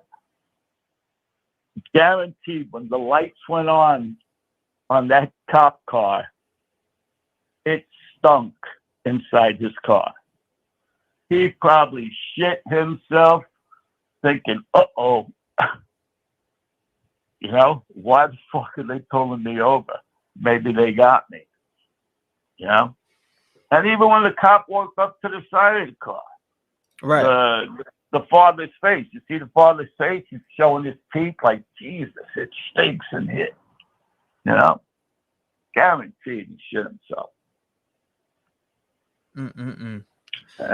You got to catch those 2 episodes, man. I'm telling you, you get to hear from one Maddie's father's on, which is the ABC one. Maddie's father's on that one, and then you got Kaylee's parents on both of them. They played the clip from Ethan's family. So yeah, you had those also. They talked about Jack Decor getting slammed. They talked about both of the Jacks getting slammed. That's another thing we said in the beginning of this thing. When I first started calling in, didn't we say it's probably going to be somebody we're not even talking about? We're crucifying these kids for nothing. We're ruining their lives. And what happened? Poof. Bucko is now the killer. Allegedly. My ass, allegedly. Unbelievable. Shit's unbelievable, Salvatore, man. I'm telling you, I don't know if you have cable at home, but if you do, you need to throw that bad boy on as soon as possible and watch those episodes. I know ones they said is on Peacock. You got Hulu. No, I'll check. I got all the channels. You're good. You're on demand right now. Then you can go to demand, search Dateline. It'll be the latest episode on there, and then if you go on NBC, you'll be able to see that, or there's NBC and then the ABC one. So if you look on the NBC channel and go to demand, you'll find it there. If you look on ABC demand, you'll find it there. Guaranteed. They're both there right now. I watched them all day. I watched them both at least 5-6 times a piece. One of them's on Hulu, right? Yes, sir. Yeah. I'm definitely checking it out. Yeah, you don't want to miss it. Yeah, absolutely. You don't want to miss it for sure. But I appreciate you calling in again, Papa Simon. It's been a couple of days. I had to take another mental break, you know. Hey, you got to take care of yourself so that you can take care of us, right? Absolutely. Isn't that how it works? Hey, we didn't start 2023 off very good, did we? Nah, I feel like we didn't.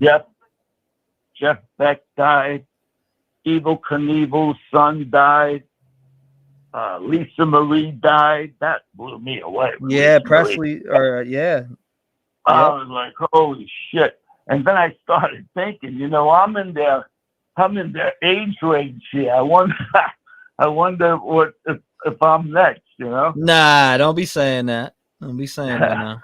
You ain't next. I told my son, I said, listen, I'm a smoker. So have me cremated so I could smoke one last time, you know? And then put my ashes in an Etch-a-Sketch so I could play with my grandson. You know? Absolutely. You familiar with an Etch-a-Sketch, or you too young? Oh yeah, no, I know what an Etch-a-Sketch is. I've seen the commercials on them things. Yeah. All right, brother. I appreciate you will, calling, Papa Sal. I appreciate you calling. I appreciate you. Got to go watch those episodes, and next time you call in, I want to hear about them. I will. I will. Even if I'm on a different case, I need to, at least hear your thoughts on it. Absolutely. Absolutely. God All bless right. you. All right. Hey, I wish everybody a good night. The family. Absolutely. All right, pal. Shout out to you. Shout out to you there in West Virginia, man. Don't be too cold out there, but we'll hear from you again, Papa Sal. God bless you. I hope everybody's doing well in your family. And don't say you're next, because you're not next. You got another 30 years sharp in you. And, I'll be hearing from you soon. Yeah. All right, my brother. All right. Bye-bye. Shout out to Papa Sal, man. If you want to call in, 219-885-9692.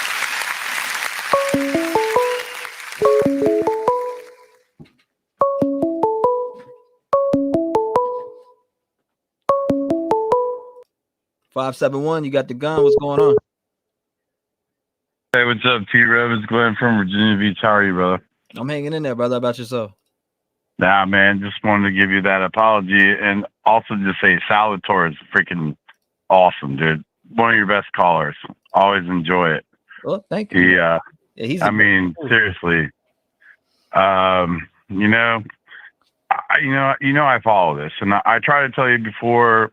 I work indirectly for LE. I write code to help solve problems like this in real time, much faster, using AI and stuff like that. But as a local and as a fan, I'm just gonna tell you, man, this is like, if you just take a step back and ask yourself, how much pump have you gotten every day in your sleep and your dreams through this case?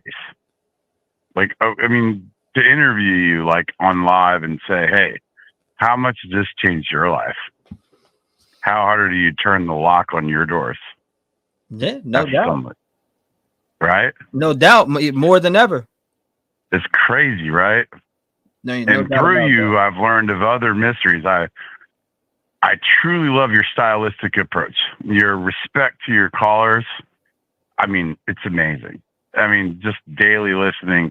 I have the luxury of writing code, so I work from home here in Virginia Beach. I get to sit back and, let my kids do soccer and dance and stuff like that. And I watch at every moment, and my neighbors do at every moment. We had a little white van riding through this neighborhood for a while. And they just were putting up little posts on I think a lot of people sleep on the neighborhood app that we all have here, but on Nextdoor, right? And you sleep on those little things. You're like, yeah, Nextdoor. Somebody posted, hey, I was just, walking my dog, and then like somebody stops randomly and they were looking real hard, and they go and post, and then they get berated for it, right? Like, oh wow, you're a Karen, right? Mm-hmm. But they're not. Right? They're the people that absolve crimes by taking an action around themselves to be aware where the hell you are, right? Mm-hmm. Like be aware. Like go into a place and where's the exit? Where's the entrance? Is anybody near me? Off, right? Just that little sense. I think women carry it more as moms, and I give a lot of credit to women for stepping up these days, not walking alone, doing things in groups, right? And this crime's horrific, man. I mean, it's affected my sleep. I'm sure it's affected yours. Oh yeah, I've been up around the clock on this. Until that arrest, I slept decent. I was, I meant like, I don't know. I would be up. I'd be up at 4 or 5 in the morning, go live at 6 in the morning. I was just up, and I would wake up all times of the night. Even when I got off here, I'd be looking at everything, all the videos live on other panels. It was, it was a wild ride until once they got this arrest up. I was like, damn, could chill back a little bit. Austin, I'd like to do this. I'm sorry if I'm calling you by your proverbial rapper name, but Austin, I owe you an apology. The Dallas game, I was in the room with you guys, and I had some people pop over. We were all talking about this, and my phone gets used for music, gets passed around. And next thing I know, man, just bad things happen. I've tried to reach out to you, but it's in the midst of you being blown up, right? Like, I cannot do anything more to tell you how proud we are from Virginia Beach to see our local boy who raps, who has great music, who's done a lot in the face of adversity, right? I personally owe you an apology, and I'll publicly say it. I defiled myself on that Dallas game. I gave you a bit of grief, and I apologize for that. And I hope you'll accept. And I think I've learned from you that you're not kind of the person that just stabs someone in the heart and says it's a one and done. So I personally apologize to you for that, for ever behaving out of character. It was just I wanted Dallas to win, man. You ain't never got to apologize, bro. I think men do, though. I think that's a Koberger issue. Like, I don't think he feels a sense of a self-worth. So his actions, they went violently into a terror, and they resulted in horrific crime. Like, for me, I have a daughter and I have a son, and I'm very proud of what we do to make sure our children are safe. And from what I've learned of you, and I'm sorry about your grams and stuff. Just saying, I hope you'll allow me back on the Discord at some point. I do have a lot to offer. Hold up. Is this DNY? This is DY and Lucky Shot. Yeah, that's me. Bro, I think you got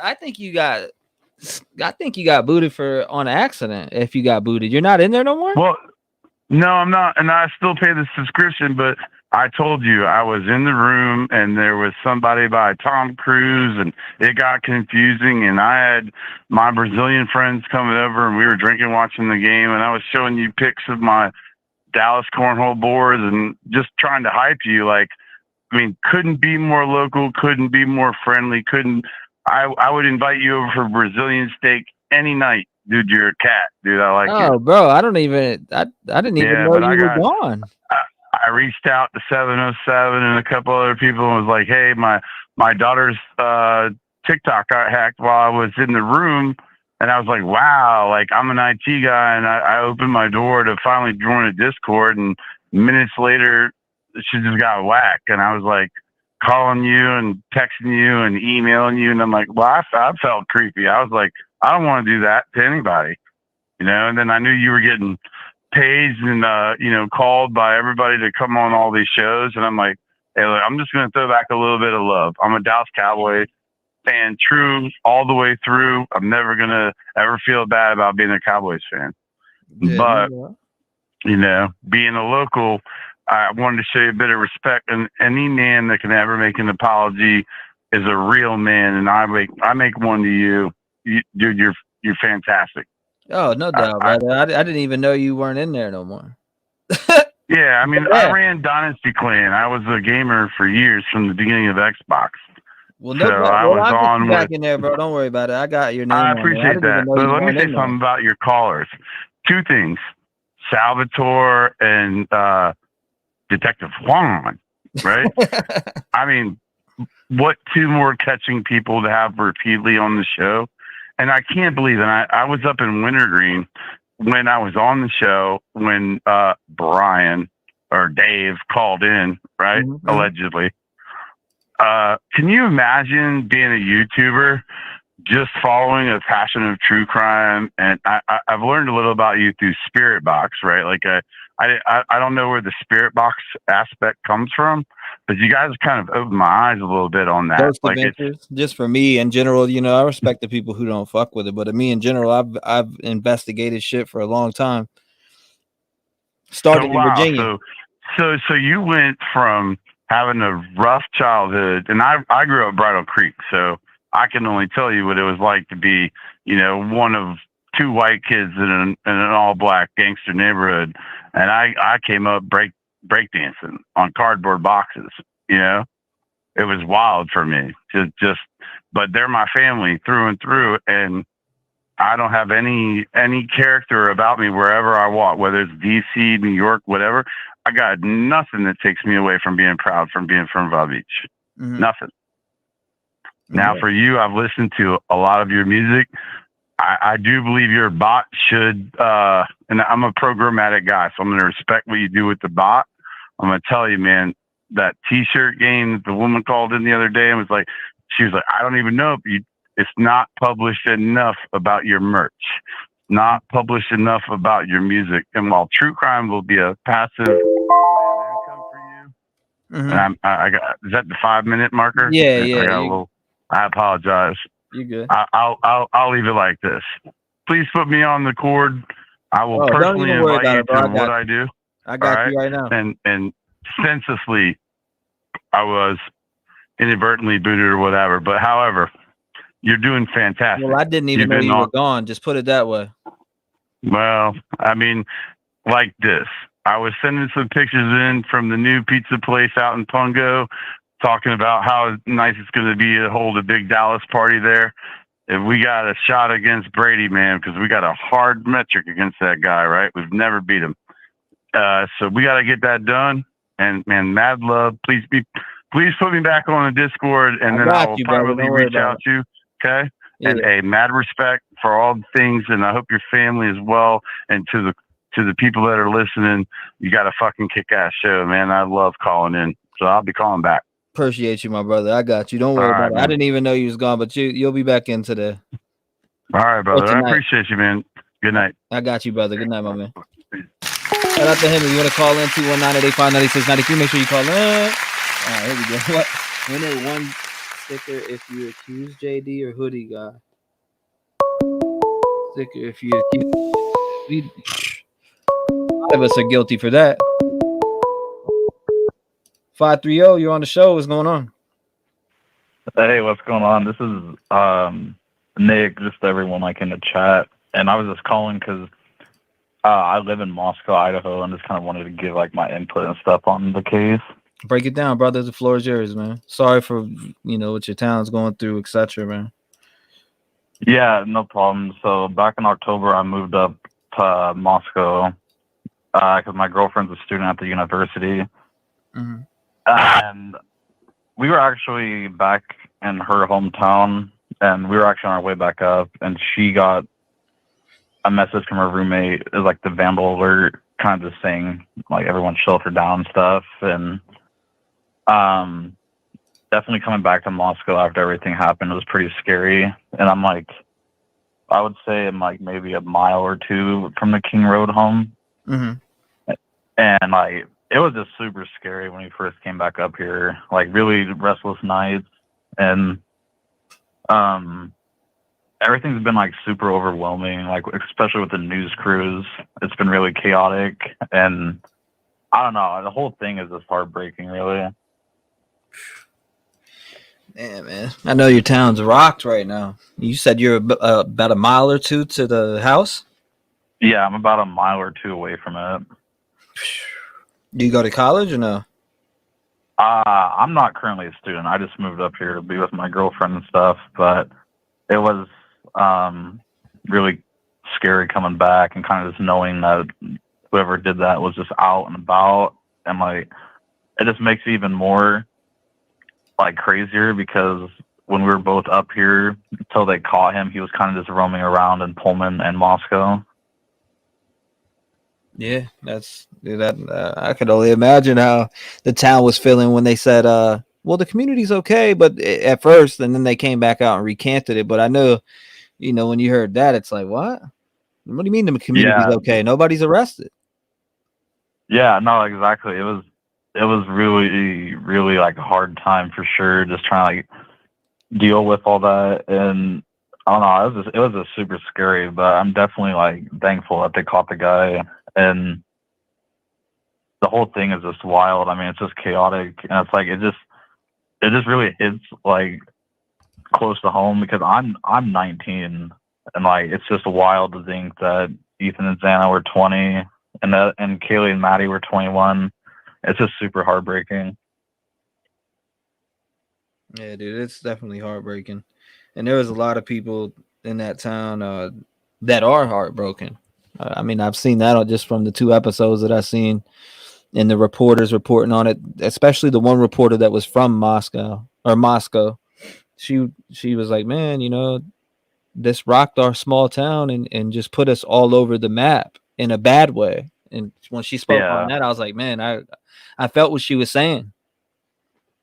Yeah, exactly. It's like when I first moved up here, Moscow was like a really nice small town, and you felt safe up here, and it's really just a college town. And after everything happened, you could definitely tell like the mood of the whole town shifted. A lot of people weren't out at night anymore, and now like it's kind of back to like what it was when we first moved up here, which I'm thankful for, because it was during the whole thing, it was just like really scary. And like I said, just like after everything happened, the whole town kind of died down with people being out at night, just because they just didn't feel safe just out there walking around the streets, because you just never knew if he could be out in a business you're going to. Yeah, dude, that shit. You never know. I bet you were like, man, I wonder if the killer's by me right now when you were out shopping or doing whatever in town. I mean, I'm sure it was the 6 weeks, 47 days, etc. I bet you that was a rough timing, a whole rough time in general, like just the whole 6 weeks. Yeah, it for sure was, and the whole thing was just really scary. And I definitely just gotta say, before the 5-minute mark's up, it's just super thankful that they caught the guy, and I just hope that all the friends and families of the 4 victims will finally find peace, and I hope justice gets served for sure. It's just crazy how someone could go out and do that. Ain't no doubt, man. I know that it's going to be hard to get a jury that hasn't heard about this case. I'll tell you that much. And even, I don't know if you watched those 2 specials, but even defense attorneys were saying this just from the probable cause affidavit, like they've never seen one so compact like it is with evidence. Yeah, for sure. Which was interesting to me to hear a defense attorney say that, and then to hear other defense attorneys say they can poke holes through it. So it's like, which one is it? But in general, exactly. But in general, I feel like, in my heart of hearts, I do feel like there will be a conviction, but we'll let our justice system play out. And I'm praying that the families do get the justice that they deserve. So am I, for sure. 4 lives lost for what? Somebody's sick obsession. Yeah, exactly. And it's just heartbreaking how young the 4 victims were. Yeah, 2 21-year-olds and 2 20-year-olds. I mean, you got that's Xana Kernoodle, Ethan Chapin, or Chapin, if you want to put it like that. Madison Mogan and Kaylee Gonsalves. Yeah, those are 4 people that are going to be remembered in a way that it's the way that this crime was done was just so gruesome, and I think that's what took the nation by storm, and that's why it spread like a wildfire, bro. Like, I mean, like I said, I can only imagine how the town was. I mean, I'm sure you probably talked to people that you probably never would have talked to. Yeah. Oh yeah. So how would you say the energy of the town is right now?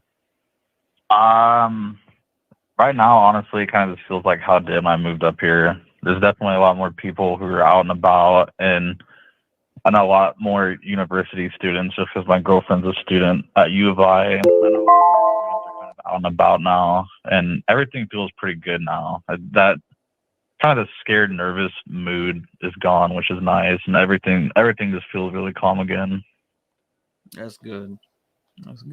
That's good. Well, hopefully justice is served. I really do think it will be, man. I appreciate you calling in and giving us a perspective on the town. Yeah, thank you. No problem, man. I'd just like to give a big thanks to my aunt who told me about this channel. I'm definitely going to start following you for sure. I appreciate it, brother. Well, I know that I just tried to keep it in the spotlight. Just keep it, because I did this case, bro. We speculated for hours on this channel. I mean, I know it was over 100 hours we've been live on this channel just talking about the Idaho 4 completely, like, hours on end, all day long. Oh yeah, for sure. So I mean, this one's in our hearts. But thank you for calling in. This is Nick, right? Yeah. Well, I'm glad you got through, brother. God bless you, and I appreciate you calling in, man. Yeah, thank you for everything. Thanks for accepting my call. No doubt, Nick. Stay safe, brother, and God bless you and your family. All right, thank you, man. Take care, man. Shout out to Nick. Thanks for Nick calling in. Shout out to Nick for calling in, man. Y'all legit had a lunatic on the run. Let me see a couple comments real quick. Another channel just said BK had access to live police reports, videos, crime scenes, and so on because of the classes he attended. Allows him to do so. Have you heard if that's correct? Says Mystery Maze. I mean, I've been hearing that rumor, yeah. But I don't know if that's correct, so I'm not going to answer that question. Maybe chat can. If I do that, hold up. Cops should never say there is no threat to any community. The threat is real all the time. That's a fact, especially when nobody's arrested. Miranda says, how would you know about the murders before the official call at 11:59 a.m., not 10? Just for crafts and giggles, ask if he thinks they... Oh, damn, I'm way behind in chat. I'll tell you that much. Chat was sitting there for a minute because I was just thinking of things to ask him. But I appreciate you calling in, Nick. Shout out to Nick that called in from Moscow. Let me check this real quick. Bear with me 1 second. If you want to call in, it's 219-885-9693. Make sure you call in. Paradox says, what if they didn't catch the guy? Classes to resume as normal. Small towns don't want to lose any money. I have always followed true crime. You always think it happens to others till it doesn't. We've had some family do that. Clues and tips, and the hardest part is blaming victims. 434, you're in the door. What's going on? Hey, it's Christina. Just want to call to tell you that I'm new to your channel and appreciate everything you do for everybody. Thank you. You're welcome. Yeah, I don't have any much opinion. My opinion changes every day because of everything I hear on there. So, yeah. Did you see the 2 episodes? Oh, yeah. What did you think about? Did you get anything? Was there any questions that were answered that you were concerned about in general? Oh no, everything was answered. I just wanted to say, I want to let you guys know that not that, you know, but I heard that when you had that Dave, whatever his name was on there, I went to the court thing where it had the full court for Brian and it sounded different. But I love you because you always put up the truth. You never say, oh, well, this is exactly it. You always are honest about everything. Law enforcement. If you haven't heard it from law enforcement, it's not true. Yep, I know that's right. I love you because you're always... But... Yep, that's true. And I love your music, too. I just started listening to it. I don't listen to a lot of hip-hop, but I love your stuff. It was really good. Thank you. And I've been on Facebook sharing it and telling all my friends to listen to it and go to your Facebook. I mean, your YouTube also, too. Yep. Thank you. I appreciate that. Oh, yeah. Very good. But I'm just kind of shy on here, so I don't really know what to say. I don't want to sound stupid, so I'm like, I don't want to go blah, blah, blah. I'm saying a bunch of stuff. Well, I mean, things that you're thinking about with the case, etc. What do you think of? Yeah, what do you think will happen in the trial? I think that he's going to keep on trying to say he's innocent, and he's going to go all the way because the way he sounds, he keeps thinking that he's a badass. I want to watch what I say on here because I don't want to get you in trouble. I mean, you can say whatever you want, as long as it ain't racist or about... Oh, no. Oh, hell no. I ain't like that. Yeah, shit. you can say anything you want, as long as that shit ain't racist and nothing like that. Oh, I know that's right. People are stupid that are like that anyway. Yeah, I know that's right. But, yeah, I just feel like that he's going to try to, but I don't want him to try to say that somebody framed him is what I'm worried about. I'm like, God, but for some reason... I think he did it. I really do think he did it because of the DNA on the, what is it called? A sheath. God, I'm so country ass. I don't want to say it wrong, but sheath or whatever. The sheath. Yeah.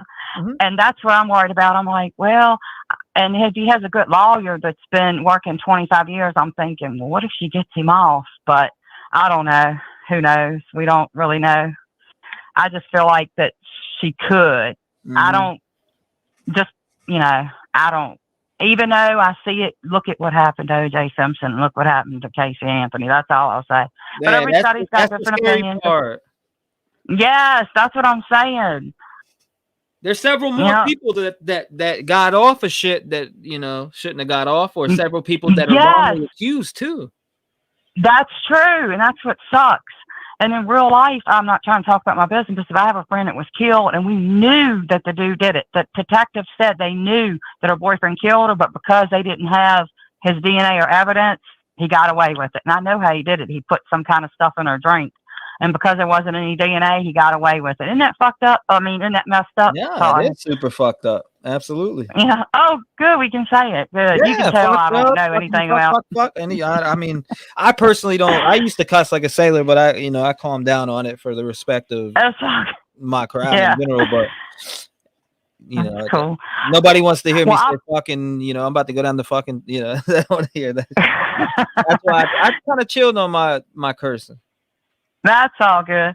Well, I'm gonna get off here because I got some stuff waiting on me. You can probably tell. Anyway, it was good talking to you, man. But I'm glad I got to get on here. But I hope everybody, Lord, my country ass, Lord, when I go on there, I just wanted to get on here to see how country I sound. Yeah, it's okay. I appreciate you calling in. God bless you, man. Block your doors. Oh, God bless you. All right, man. Well, y'all have a good night. All right, bye. Bye. Shout out to her. Oh my God. 219-885-9693. Make sure you call in. Stay safe, Nick. Lollipop. All right, here we go. 214, you're on the floor. What's going on? Oh my gosh, hello? Yes, you're live, man. What's going on? Oh. Wow. Hello, I'm Netanel, or Nettie. Mm-hmm. I was listening to you from Israel for, I just paused the YouTube because I don't want the sound to come off, but I was listening to you from Israel for like a really long time, and you're super awesome. So it's really, really important what you're doing, and I really commend you for it. And it was really helpful too, like just to listen to you, and like I work from home, so it's really nice to have you on the side. But I want to kind of maybe talk about the veganism part, because I find that it's like really interesting and people aren't really talking about it. And I myself have been vegan for about 6 years, and it's like really just heartbreaking also to see somebody like who maybe cares for like animals or some, the planet in that way, and to do something like that. And that also shocks me, like that someone like that can do something so horrible. Right. Yeah, no doubt.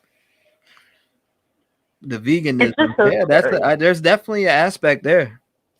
I get what you're saying too, because most people that are vegan don't believe in killing animals or etc. There's a lot of people, and I've seen that with the culture, because somebody that I used to be with was vegan, and they thought the same thing. So, wow, I know that perspective you're coming from with that. Yeah, it's just like really, really scares me in a way that's like, it's like how if someone like that can do something, like how do you trust people even, like just, or like what are you doing it for the right reason even, like it's just really scary. And I get that like whole neurotic aspect, like when it came out that he asked his like aunt to like change the pots, or like not like use the same pots and pans, and I'm like, that's crazy. But I also like, I got that in a way. I'm like, oh, that makes sense. Like, but that means he was really vegan. Like he actually was serious about it. So it's like, to me, it's just shocking. Like, if you can't look at like meat or blood, like how can you do something so gruesome, Mm-hmm. There's no, that's what I'm thinking too. That's another aspect I thought about personally, just from knowing people, or not people, but the person I was with that was vegan, and I was with them for 5 years. So I mean, yeah, I've seen that side of things. Yeah, but I haven't seen the 2 episodes that you're talking about, so I'm curious to watch those. Peacock, Hulu. You should be able to find them. Hold Okay. up, 1 second. I hear somebody banging on my door, literally. Uh-oh. Loud as That's hell. Hold up. You could keep Oh my talking. God. Hold up. Let me grab my. Okay. Go ahead, All right. I remember I was on a live stream where you had someone knocking really hard, like how hard also. That was scary. Are you okay?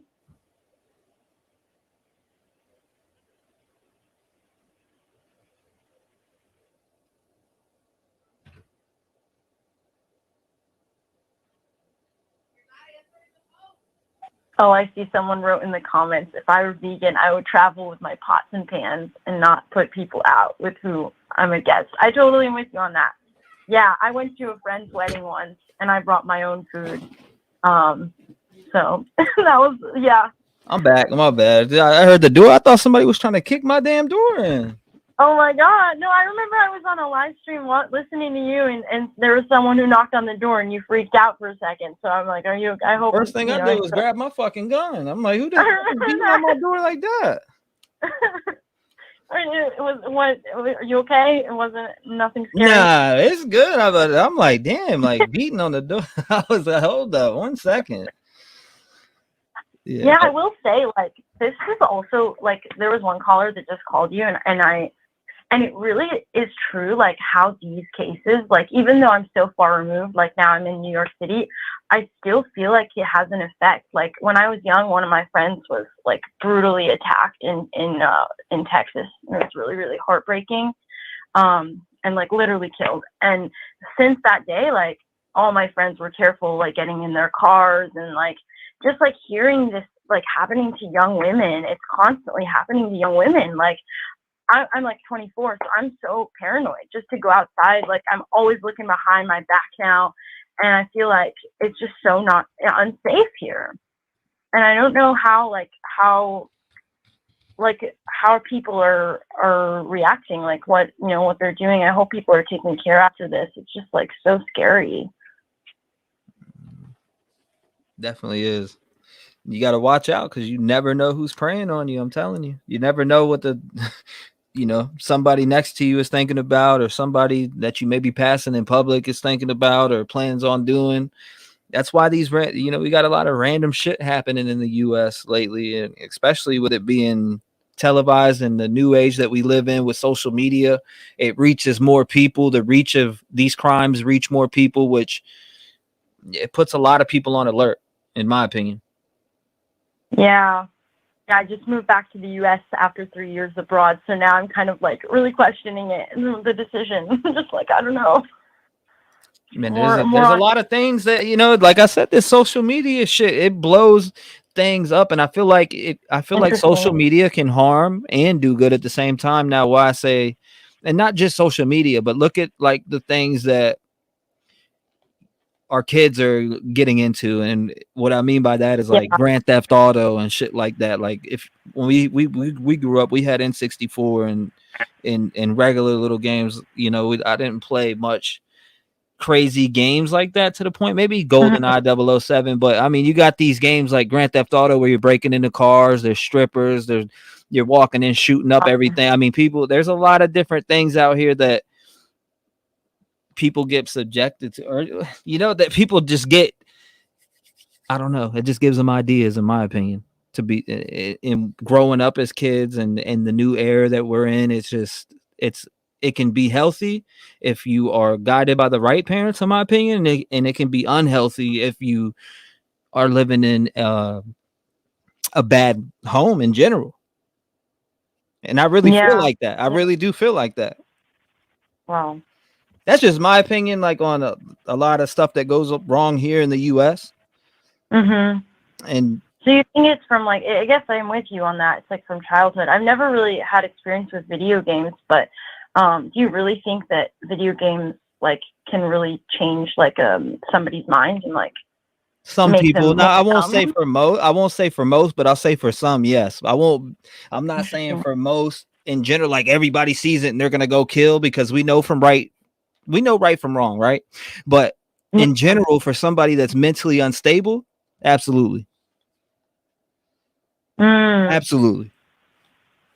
You're talking to a video game fanatic. I play video games all the time. I haven't played in a while, but I mean, I'm a gamer in general, but I'm not saying I've gotten ideas to go do crazy shit. But people, there's a lot of things. It's not just games. There's just tons of things that are more front line and center now than from when I was growing up. I'll just leave it at that. Right. You know what I mean? It's shit that can give a lot of people ideas that aren't mentally stable. Yeah, and it's like really accessible. It seems like there's like just, I don't know. Like my friend was telling me like recently that when she grew up, she found all these like websites that had these it's like before the dark web even, and she like showed them to her friends, and they were like scarred for life, and it was like really scary stuff. And it's like that stuff is easily accessible to kids now. Like, so I don't know. It's just a really scary place we're living in, and I'm really praying for everybody. Absolutely. Absolutely praying for everybody. I appreciate you calling and staying on the line while I went to go answer the door getting kicked in. But no. Oh my God. Thank you. I appreciate you. God bless you. And I hope to hear from you again. Too. Yeah, God bless you, and your show is awesome. So I mean, it's truly like an old radio show. I find it to be like very necessary now, and I think it's a really it's really smart what you're doing, and I think it's beautiful to see like communities, like a new community being formed from what you're doing. So thank you so much. I thank you for being part of that. Yeah, I've really been like listening. Like my mom is also obsessed with you now. Like we're always talking about everything, and so that's been pretty cool to like bond with my mom over. I don't know. I've been getting into like horror movies the past year, and just like true crime is crazy. So I'm just, you know, it's important to be aware of what's going on. So most definitely. Well, thank you for calling in. God bless you and your family. And lock your doors. Are you in the U.S. yet?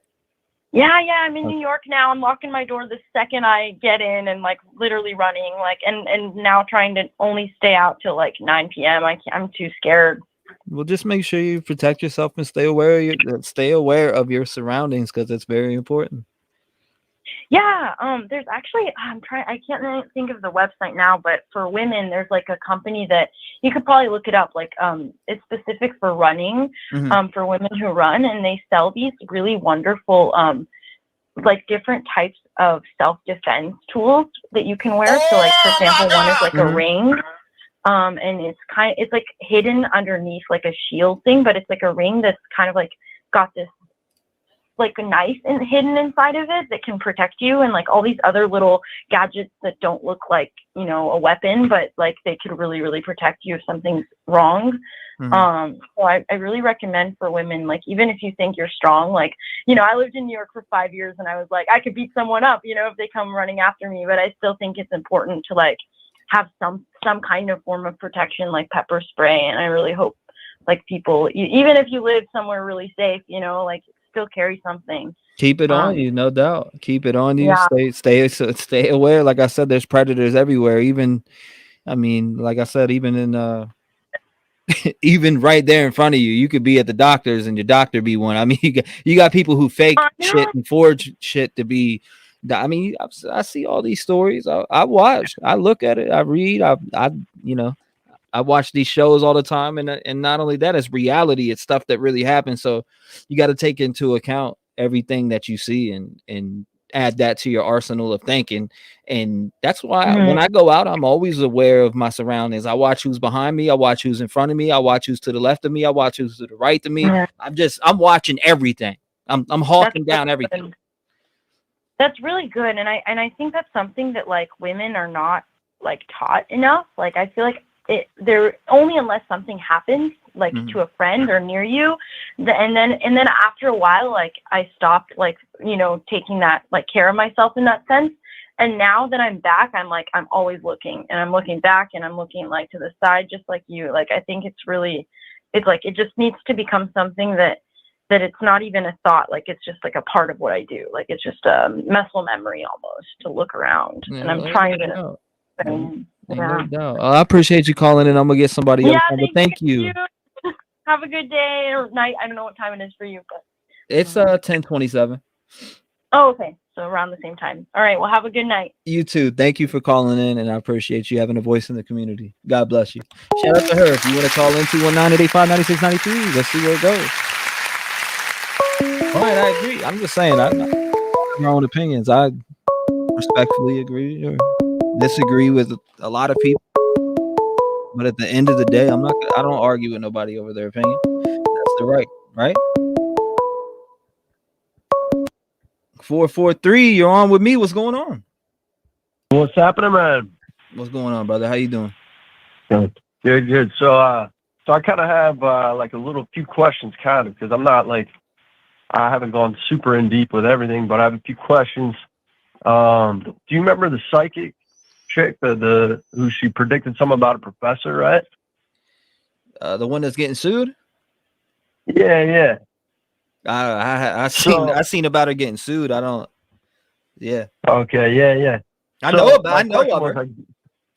Right. Yeah. Well, same. So I was like, I had a few questions because, I remember she was like blaming that professor about like being involved or something. She was convinced that one professor was involved, right? Mm-hmm. But it was like, so like I kind of was like, wait a minute, because I think that was Brian who called you, right? I think he was the one who called you. So like I think, anyways, so like the way what he was saying and things that he was saying, I was kind of connecting that to the professors and the psychic a little bit, and I was like, that would be crazy if like, the psychic was like kind of right somehow, right? But like about the other professor who also taught BTK, right? So I'm like, that would be wild, But I didn't know enough about like how, like what she really thought about the professor. So like if you know what I'm saying? Like I didn't know enough about like what happened with that reading or whatever that made her convinced that professor actually did something. You know what I mean? Yeah, I didn't. To be honest with you, I didn't dive into it in depth at all to even really sit here and tell you what like made her go to that, because I don't. To be honest, all I've seen was a video or a couple videos on her getting sued, which they didn't really dive in deep. They just reported on it, so I don't know. I don't even know this person, to be honest with you. Right. Well, that's what I'm saying, because like I wasn't exactly sure like what. Because I heard like she did some like tarot card reading or something like that, right? Which is like, I think sometimes that stuff's interesting, you know what I mean? Mm-hmm. But I'm like, and sometimes I think they can get them right, whether it's coincidence or it's real or what, I don't know. But like, I feel like sometimes it's right, but it's like, how wild is that? How she was convinced the professor was somehow involved, but then like there was actually a connection with the professor, but it wasn't that professor. It was the other one from the other college, BTK, who taught BTK, the study one. Right. Mm-hmm. Right. So like, how wild is that? And then when he was on, and if that was him on the phone with you, he was talking about like something about like secret societies or something like that, blah, blah, blah. You know what I mean? And then like to prove how smart you are or something like that. So it was like, I don't know, man. It was making me think weird. Like, if it is him, which it's unconfirmed still, if it was him, I mean, it added up to the survey. I'll tell you that much. If it was him, allegedly speculating, I don't know. It's unconfirmed. I haven't heard it from law enforcement yet, so I don't know. But if it was him, I mean, like that call was damn near spot on with the survey he had up. Right. Yeah. And I think it was him because, but I think he was trying to disguise his voice a little bit, Mm-hmm. But it was like, I also think he was on all those other platforms too. You know what I mean? Like you on Reddit and all that stuff. I don't know about the 4chan thing where he was like, I'm hiding in that might've been coincidence, I think, but it could have been him too. Like he seemed to be all over all the social medias. You know what I mean? So if it would make sense, he'd call in too, Yeah, no, definitely. I mean, I was on every day. I was on every damn day, at least 5 to 7 to 8, and sometimes 12 hours. So yeah, it's wild, man. Daily, like we were on this joint daily, man. I think the only time I had took off between that case was Christmas, and maybe one other day, and that was about it. Through those 47 days, for 45 days, I was live. I mean, that's just gonna make you famous, man. You know, I mean, because I was listening to like a couple other channels or whatever, and I didn't even know about yours. You know what I mean? Until I guess I forget which channel mentioned it, but they said, "Oh, maybe that people are starting to think this or that," and I'm like, "All right, well, let me check this channel out," you know. And so that brought me to you, man. I mean, I never saw you on search or nothing like that, you know. Shit, But I didn't start doing true crime till September, to be honest. I've always been into true crime since a kid, but I didn't start diving into like online true crime until September. Like I've always followed cases. I've always followed certain trials. I've always, you know, like I said, I've been hooked to shit since I was 5-6 years old. My grandfather had Unsolved Mysteries on. I was immediately in love with true crime and playing the, you know, cops and robbers and wanted to be a detective. And, you know, growing up as a kid, that's what I wanted to be. Everybody asked me, what do you want to be when you grow up? A detective. That's what I wanted to be. I wanted to be like my grandfather. He was a homicide detective. Dude, that's awesome. So I know, man. Yeah, I love the movie Roger Rabbit growing up. You know what I mean? Where he's like Roger Rabbit. You I know, haven't heard that in a while. So, you know, you know, but I'm like, yeah, I mean, I think, you know, it's interesting, man. I think if you stick with it, man, I mean, you'll be famous from this, dude. If especially if the stuff like comes out in court, man, that's gonna be wild. Man, I don't want the fame. Like I honestly, I don't want the fame. I just want, you know, a community that gives a fuck. That's it. That's it. I know, man. Well, I think you're doing good, man. I appreciate it. But how was that professor thing, man? That's what I'm like. Fame is overrated, bro. Like fame is super overrated, and fame irritates people, and it puts people in anxiety and pain. I do not want the fame. Fuck the fame. I just want. I want to build a family community where people can have opinions of all different kinds and still love each other at the end of the day. Because one thing that we all want is justice. Right, right. Even though we may not agree all the time, right? Yeah. Oh yeah, yeah. I mean, I think that's an awesome attitude, man. Honestly, and it's like, yeah, I mean, you know, and if fame comes with it, it's like, okay, whatever. But it's like, do what you do, you know. I appreciate that. You know what I mean? Bro, I've had a taste of it a couple times, and I'll tell you what, it can give you anxiety. I'm telling you, fame is overrated by a long shot, dude. Like I promise you, bro, that shit is overrated. It ruins people's lives. That's not why I'm on YouTube. I promise you that. I've been on YouTube for a long time. This account's been on YouTube since 2009, bro. Yeah. That's wild, man. Yeah, but so what about like I don't know. So I don't know with the professor thing, this like these tarot cards, man. I'm like, I'd like to know what actually she drew, you know, or what happened, or what she was thinking about the professor thing. You know what I mean? Yeah. Because I'm like, I haven't heard anybody really, you know, give a detailed explanation. Doing the shit out of her.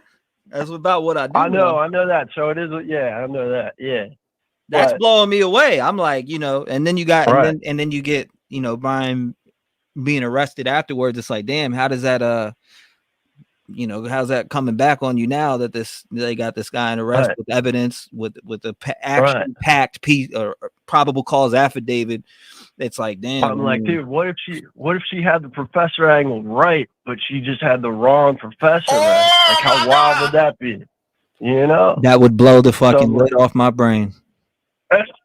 I'm just telling you, man, it would. I watched a couple cases last night, and I'll tell you what, they blew the lid off my brain. When I was watching Dateline last night, I watched the AJ Armstrong case, which I've mentioned a few times on this show already. In general, the AJ Armstrong case, he's being tried a third time for killing his mom and dad in the state of Texas when he was 16 years old. It took him about 2 to 3 years to get to trial.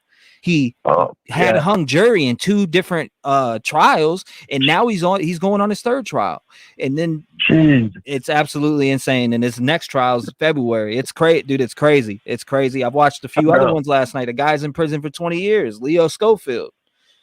And you have a confessed killer that admitted and literally he told everybody about the crime, or not everybody. He told the person who went in there and interviewed him, yeah, I killed her. I stabbed her 26 times. I put a board over her.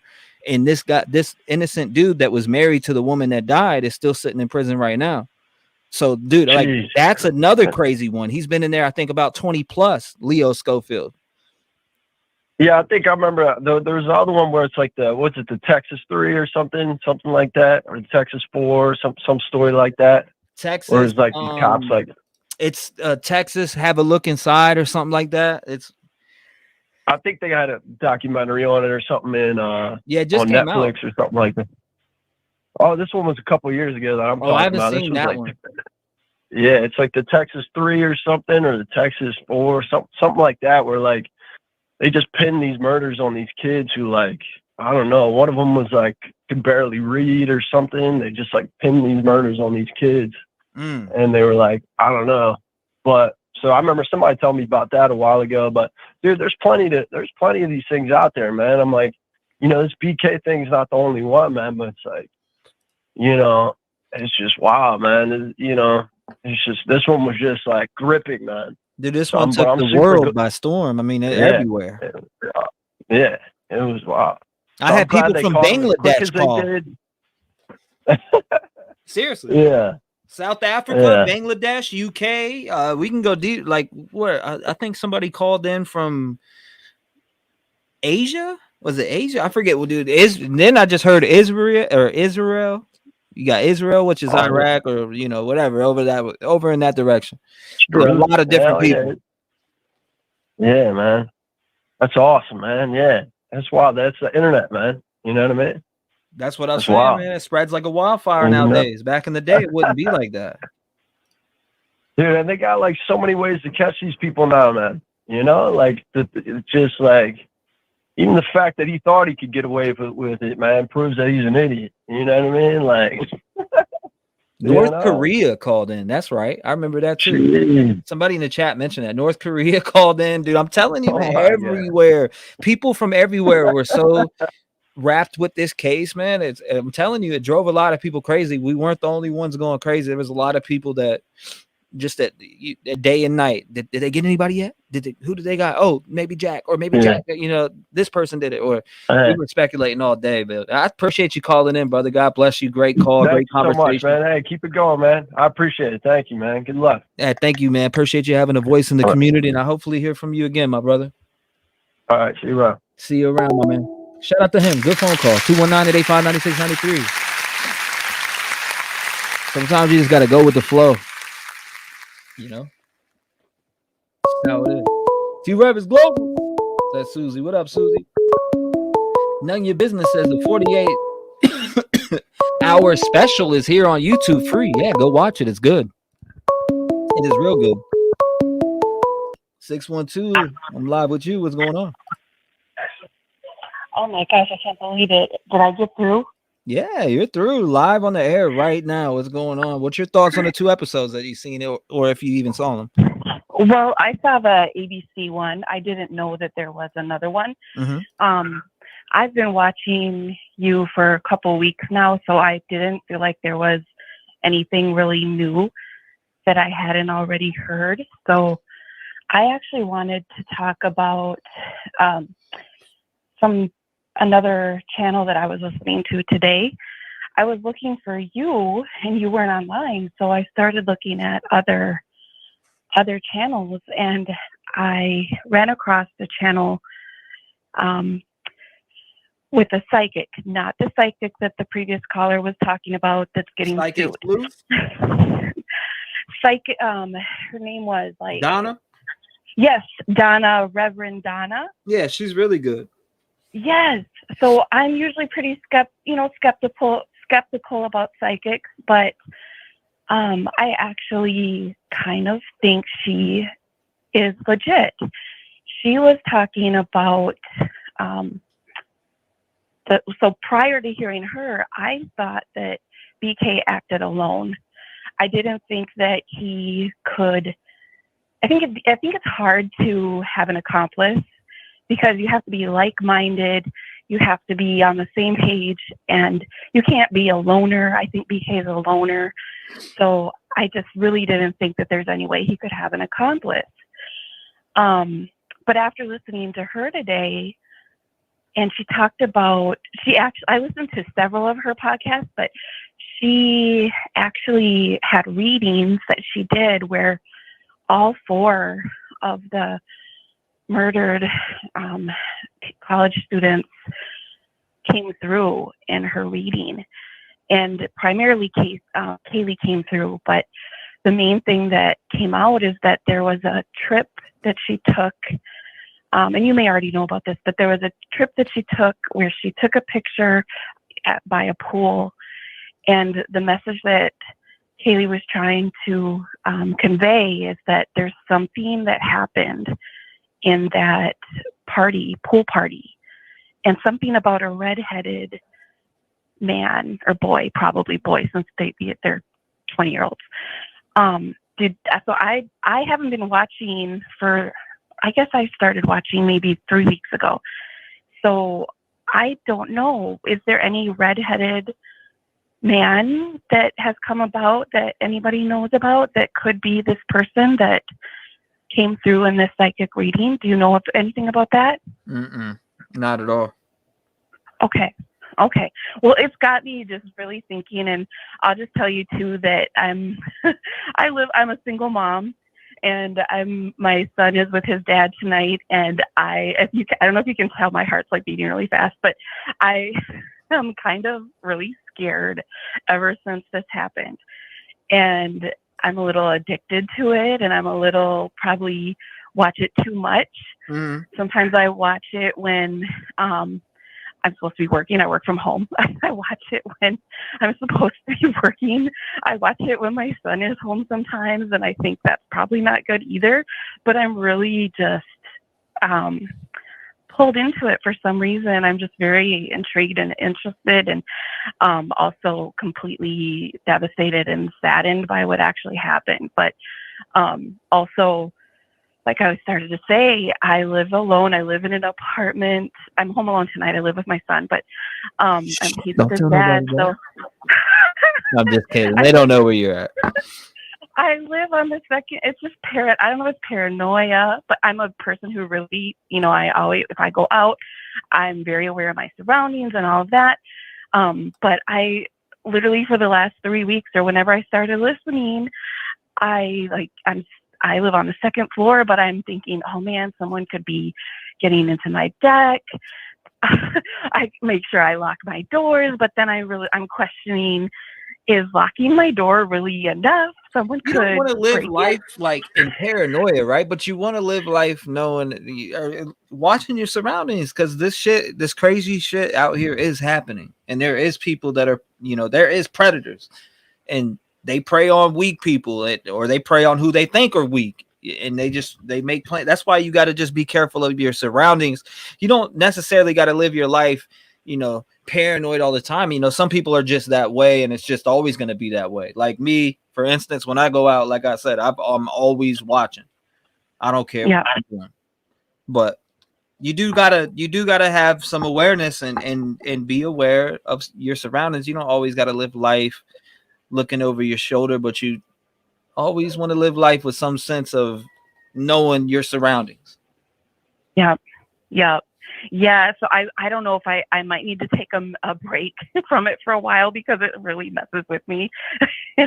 But I just want to commend you though on your show. I started watching other channels, and I would hear them say things that weren't accurate, and so then I was like, oh, they don't know what they're talking about. So then I would stop listening to them, and then I would go from channel to channel, and then I came across your channel, and what I noticed is that you kind of sit back and let people talk about what they think. It's rare even that you say what you think, so I'm curious to know what you think a lot, but I commend you for, allowing people to voice whatever they want, talk about whatever they want to talk about, and have their opinion, because it lets the other listeners hear what other people are thinking. So exactly, it's a lot of you guys that are in the comments all the time on all these other channels. You get to actually come here and vent what maybe is not being heard from another aspect. If you are on another channel and comments, you get to come here and have a voice when you get through, because sometimes it's just so many calls coming through at once, I can't get to them. But tonight, I mean, we got a good flow, and a lot of people are able to get through. You're like, oh my god, I got through. But yeah, that's good that you got through. I'm glad you got through. You got to get some stuff off your chest and have a voice in the community. And I'll always keep my channel like that, because I like to hear other people's perspective on this case. And my thoughts on this case, I think Brian acted alone, allegedly. I think that he planned this out, allegedly. I think that to be honest with you, I even think he might have stalked them. And just from based off of everything that I've seen so far, I really do believe he stalked them in my heart. I believe he did. Did. Whether it was social media or not, like Steve said on the show, whether it was social media, I think he stalked them, and that's why he was around that area, and he just acted out on his plans. He had some type of a session with one of them. Yep, I agree. I think I didn't mean to interrupt you, but I think that's your time. I think he either saw them. So what I'm learning is that it's a small town. I'm from a town of less than 2,000 people. I live in Minneapolis now, but this is a town of 25,000 people. I think he either saw them somewhere, and I mean, they're beautiful. So one of them, most likely Kaylee, caught his attention, and so I think he either saw her out and about in town, and it does not take much to follow somebody. It does, especially in a small town like that. Or he saw them on Instagram, and if you think about it, it doesn't take that much even to if they were posting. I'm older than they are, but younger people post everything. They post what they eat. They post everything.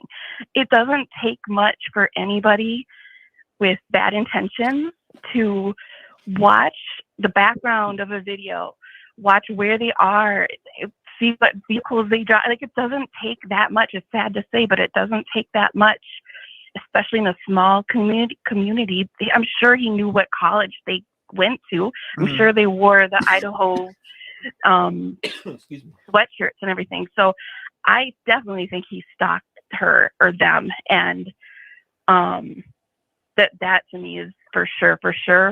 What I'm just not sure about is if he acted alone. I initially, like I said, thought he did. But I don't know, this psychic got me going on a whole nother route. But I'm so excited I got through. I feel like a stalker because I call you back to back trying to get through. Well, I mean, it's like okay, so think about it. That's kind of another reason, which shout out to one of my mods who came up with the idea. You should do call-in. So I was like, yeah, you know what? I should. And it brings back that old feel of, remember when you were, I don't know if you were ever back in the day trying to get through the radio station and request your favorite song or maybe talking the topic going on. I mean, it brings back that feel to things, but we're doing it in a true crime way, and we're discussing our thoughts on the case. You guys are discussing your thoughts on the case. I mean, I did plenty of panels talking about what I thought about or what I was speculating on. It was just interesting to really hear how deep all of you think. Like, a lot of you have deep thoughts, a lot of good speculation, and it's healthy to speculate, but sometimes it can get out of line. I'll admit that. But in general, at the end of the day, even if I respectfully disagree, I'm not going to have no type of hatred towards somebody or be like, yeah, I'm not answering their call no more, or no, I'm blocking them from the show. None of that. No matter what, because everybody has their freedom to think, and you should not, thou shalt not judge is what I was always taught. Yeah. I saw you on Cuomo too. I heard all the people warning you about him. I think they're just warning you because of I believe he used to be I think he used to be on a very liberal channel, and I just got a glimpse of his show only because I heard you were going on it. He seems to be a little bit more in the middle now. I don't know. I don't follow politics enough to say, but I saw you on Cuomo. That was awesome. But yeah, I'm a fan of your show. I'll keep listening. My name's Rhonda. I'm in Minneapolis. If I ever get through again, maybe you'll remember me. Yes, ma'am. Absolutely, Rhonda. It was a wonderful conversation. I appreciate you calling up. I appreciate you having a voice in the community. And God bless you. I hope you have a great night. Keep them doors nice and locked, and Stay protected and stay aware of your surroundings. God bless you, man. Okay. Okay. Have a good night. Thank you, Rhonda. Shout out to Rhonda. Beautiful call. 219-885-9693. Has it been verified if BK was following any of the media accounts? They think. Now, I don't think they think would be being verified, but hey. Let's see. 360 for sure. You on the line? What's going on? Hey man, this is Handsome Kent. I'm calling from Knoxville, Tennessee. What's going on, brother? How you doing, man? I'm doing good, buddy. Been watching you. Love your show. Saw you on Como. Way to go. Think you're doing a great job. Really appreciate what you do. Thank you, brother. I appreciate that. So, did you watch the two shows? What's your thoughts on them? If you did watch them in general, or you've learned about them and the information from it, what did you get from the shows at all? Well, I've been watching everything. I got tuned into you about a week and a half ago, and so my opinion about this, if Brian is the perpetrator, allegedly, it seems to me like Brian really only had one talent that he was pursuing, and or talent is a pursued interest, and he really only was pursuing one interest, and that interest seemed to be dispatching human beings. And so I don't really feel like I feel like the house was targeted, and perhaps not a single individual. I feel like his goal was murder, and he was like a rebel without a cause. He encountered one of these two young ladies, and at that moment, they were the prize that he had been looking for to facilitate the desire that he had been pursuing, which was, killing folks. And so I don't believe it was because of any of the girls' behaviors. I think that this person was either by nature or nurture turned toward the dark side, and along the way there were various ways perhaps people could have helped him, or he could have found an off-ramp, but he just kept pursuing that interest, and he applied everything that he could do, physically changing his body, getting the education, learning the psychological aspect of it, fine-honing his skills or his pursued interests solely for the purpose of being exactly where he is now, incarcerated after being found out to be a heinous murderer and being showered with attention. He went from being a nobody, right now he's almost like a global phenomenon. And so his goal ultimately met with success. Yeah, I actually agree with that. Yeah, some people are just some people are just born killers, and they never made the transition to civility, or there's something missing inside. But this person intellectually pursued the interest that he had, and his interest wasn't any one of those human beings individually. His interest was applying his talent, his pursued interest, culminated with effectively manually dispatching 4 human beings very timely, very efficiently, certainly understanding that he was not going to get away with it. After studying criminology so in-depthly, he had to be aware he was not going to get away with it. So I feel like his entire endeavor has met with success, actually with probably above and beyond his expectation.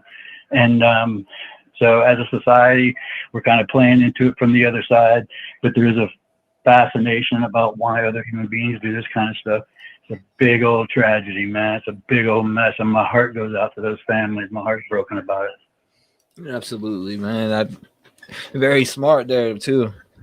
Very smart breakdown on Brian in general. I agree with you, and I think that he wanted to be known in some way. I guess it would reflect back to his childhood, in my opinion.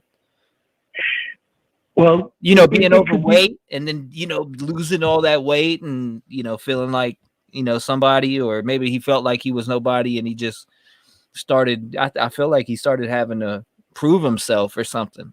in some weird way? Well, every time I have a longing for something, I try to apply myself in the direction of gaining that knowledge or skill that helped me attain that.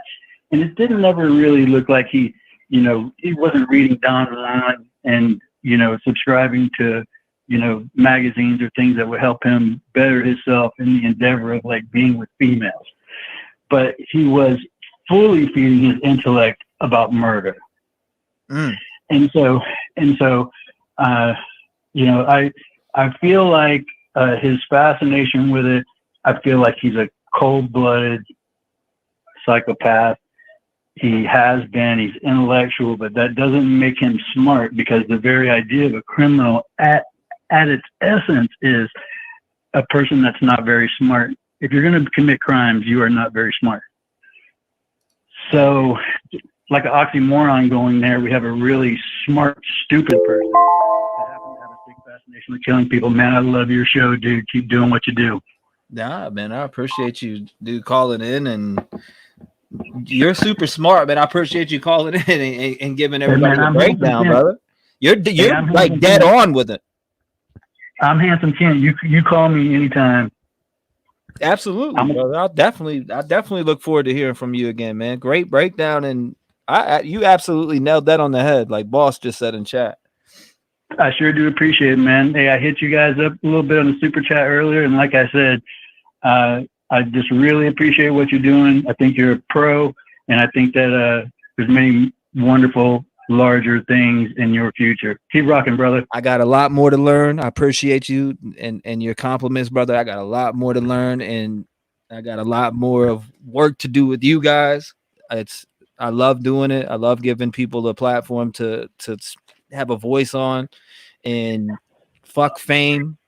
We're building a family community. We don't want fame. Fame is not our game. That's not what we play. We want justice for all, period. And that's why I hashtag justice for all on the community post that I do now, because that's what we want. We may not all agree on everything, but one thing we agree on is justice for these humans. And I agree with you. But it's important that as you approach these monsters, to not become monster-like, and so have a reverence for this evilness that's going on. And your show gives us a glimpse into it. It's a dangerous place, man. Everybody just needs to be aware of what's going on around them, just like you say. So I'm glad to be part of your audience. Like I said, man, keep laying it down. Hey, man, I appreciate you being part of the family. God bless you, brother. I can't wait to hear from you again and chime in on some of these other cases that I'm looking at, because I think you'll have some pretty good aspects and perspective to these cases that I'm about to bring up and make videos on and do live podcasts on. So I can't wait to hear from you on that. I'm on it. God bless you, brother. Thank you. Peace, brother. Shout out to him, man. What a great call. Awesome call. I think he nailed Brian on the head. Detective John, he nailed Brian on the head, man. Where you at? Juan, 219-885-9693. Shout out to that man. Oh my God. 252, it's up to you. What's going on? Hey, Lou. Hey, what's going on, buddy? You're live. How's it going, man? How you doing, sir? You having a good night there? Yeah, just chilling, killing. You know what I mean? Yes, sir. What's your thoughts? What's your thoughts on hopefully maybe you've seen both of these episodes. If not, maybe you learned about them online. What's your thoughts? I mean, it is what it is. I'm just trying to keep on base, man. Not much has changed. I don't think. But we're trying to keep our heads above water and keep focus on the situation, and it's all good. You got any things you have any questions or for me on my viewpoint at all? Yeah, no doubt. So I mean, what do you think? I mean, do you think they got the right guy? You said you want me to ask you some questions. All right, I'm gonna come right at you. Do you think they have the right guy? He's done. He's done. He's cooked. He's cooked. Okay. So what do you think about the aspect when it comes to picking jury, like the jury in general? Do you think they're gonna have a hard time with that? Yeah, it's gonna. I mean, you're gonna have to go to that different venue is gonna be absolutely important and essential to get a fair trial. I mean, we want this guy. The guy's a POS. I mean, let's just face it. But at the same time, I mean, if you're in his shoes, at some point in time, you gotta say, man, you know, as messed up as this guy is in his head and what he did, if you're in his shoes, I mean, what are you gonna do? I mean, I look at this guy and I'm like, at what point in my life, in my focus and where I'm at, can I feel sorry for this guy in the standpoint? Whether he's autistic or whether he was bullied or whether he's got some mental issues, or I'm trying to just like look at him and I'm just like, if I was him,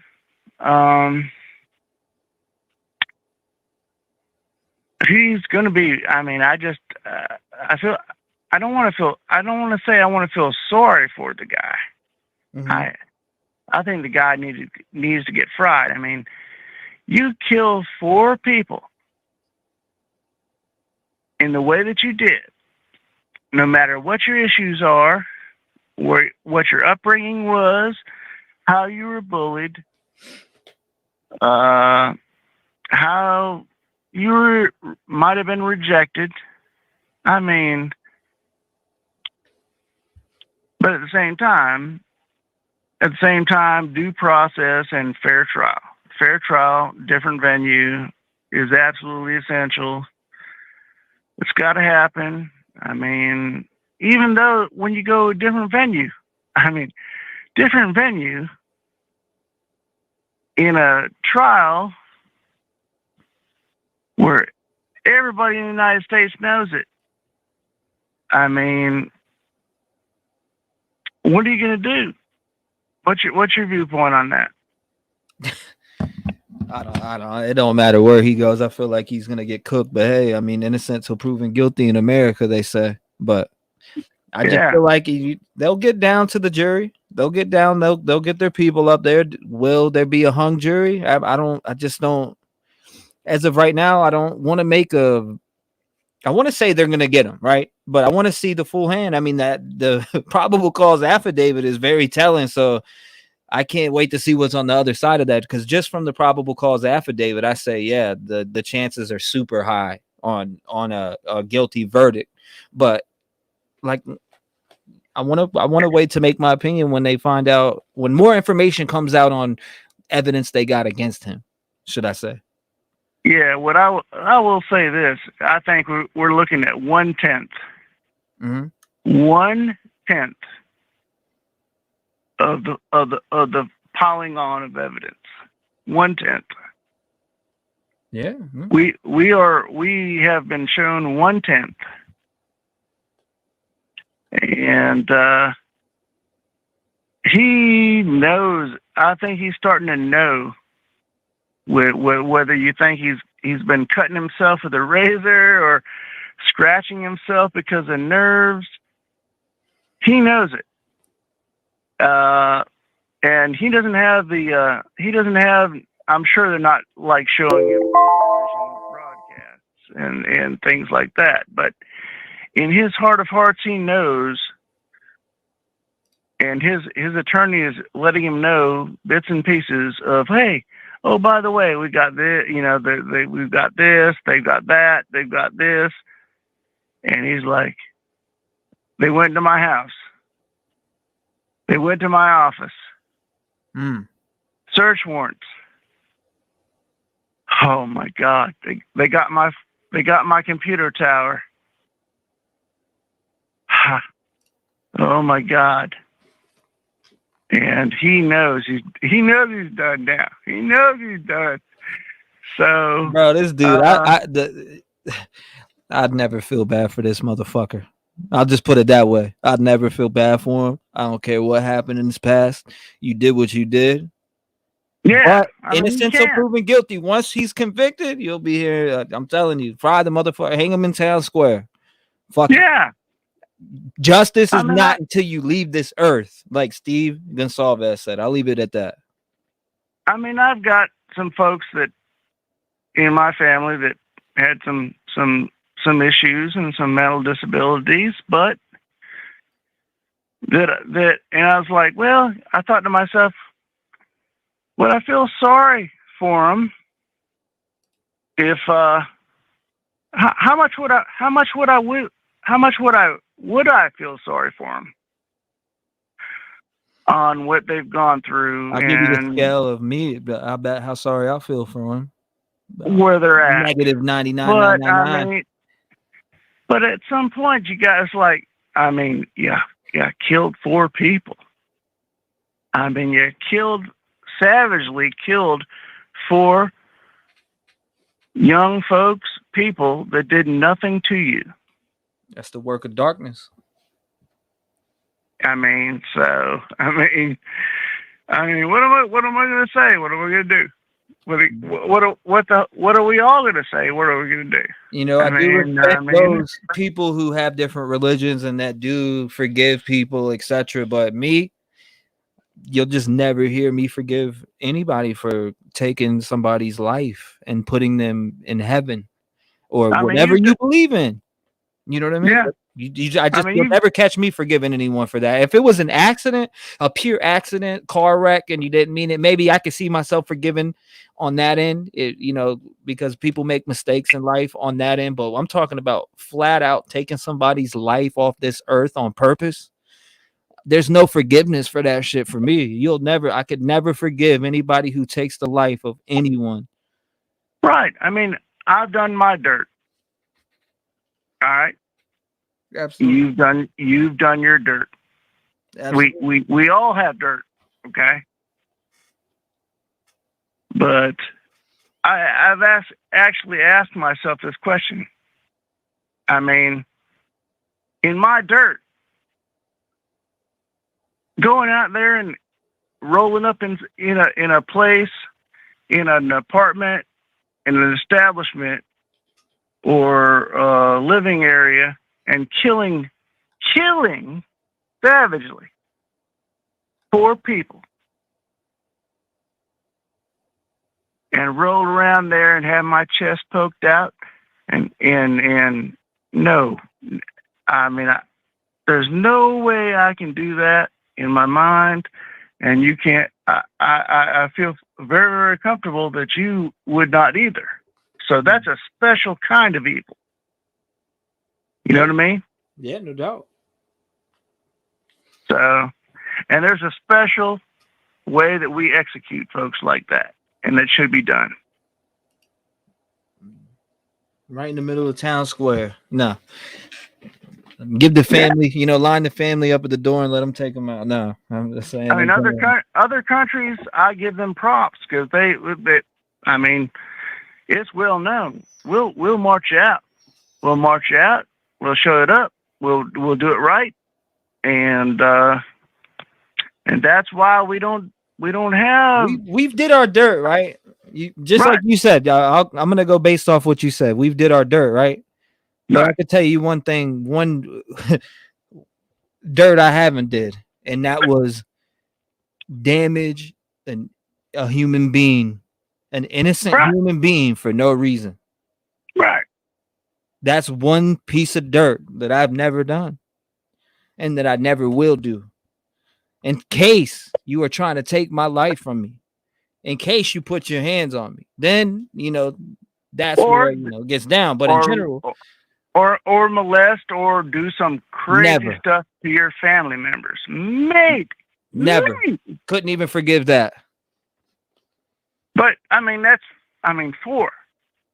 Couldn't even forgive molesting the entire, I'll put that a trigger warning, rape, molestation, etc. I can't forgive nobody that does that. Right. I hope they burn in hell. Right. I don't feel like they could be rehabilitated. I do not feel like you can change somebody's mind in the way that they think. You cannot make them. You like what you like. Yeah, that's I mean, I could never be the BTK. I could never be Dahmer.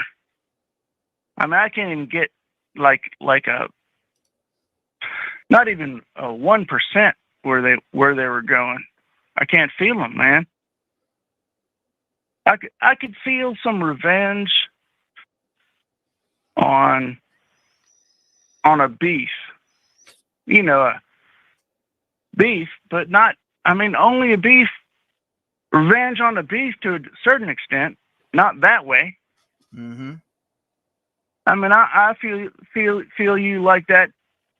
Feel you on that aspect that I feel like you know you'll take care of business when it comes down to family and friends. But I mean, there's that, and there's wow. I mean, there's oh my God, horrible. So that's evil, man. Well, I appreciate the good conversation, man. God bless you. Thank you for calling in, man. What part of where are you calling in from tonight? Carolina, baby. Shout out to you in Carolina, man. And stay safe out there, brother. And hopefully I'll hear from you again. Thank you for the conversation, my brother. All right, man. God bless you. Shout out to him. And if you want to call in, 219-885-9693. They can't never change. I don't know. You can't rehabilitate, in my opinion. No. And I've seen somebody say that last night. Oh, well, you can rehabilitate people. Okay, that's why they get out and do the same thing and actually do worse and kill, etc. No. 304, you're in the door. What's going on? Hey, the reason I'm calling is just to tell you how proud I am of you. When I watched you on that show, I couldn't have been your mother and been more proud. This is Sherry in West Virginia. Thank you, Sherry. I noticed your voice. I just did. I had to hear the name first, but I noticed your voice and picked up on it right away. And everybody in the chat, just not you, everybody. I just feel like I've got a family. You do. And absolutely.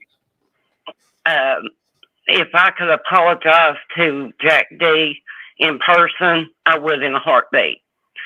And the little girl that was in a room that didn't make the call real soon, my heart goes out to her.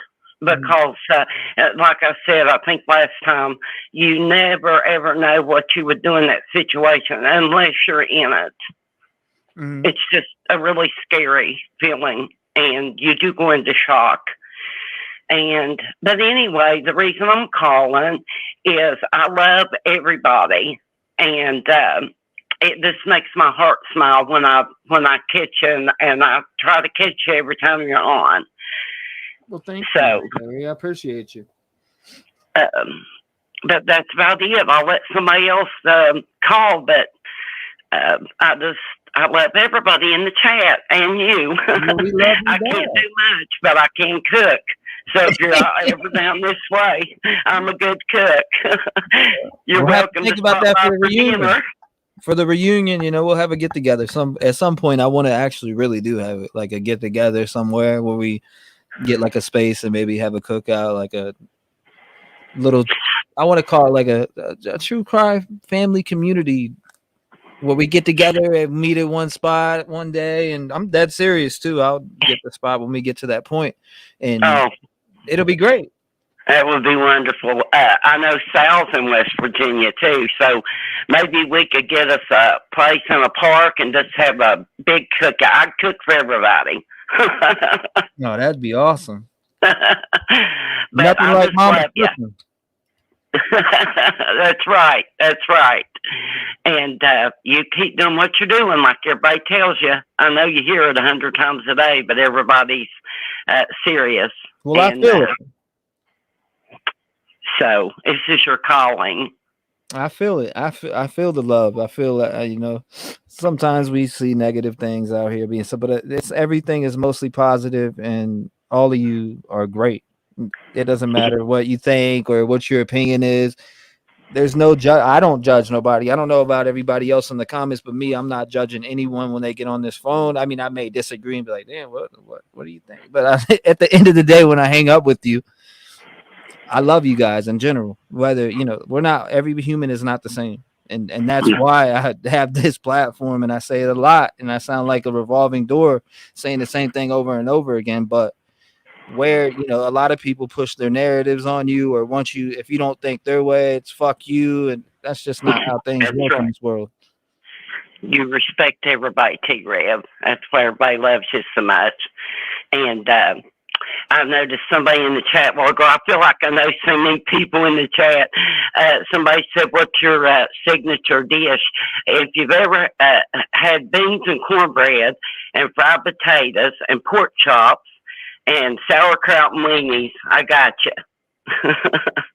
Oh, hell yeah. That sounds good. Well, I'm going to have to set that up now.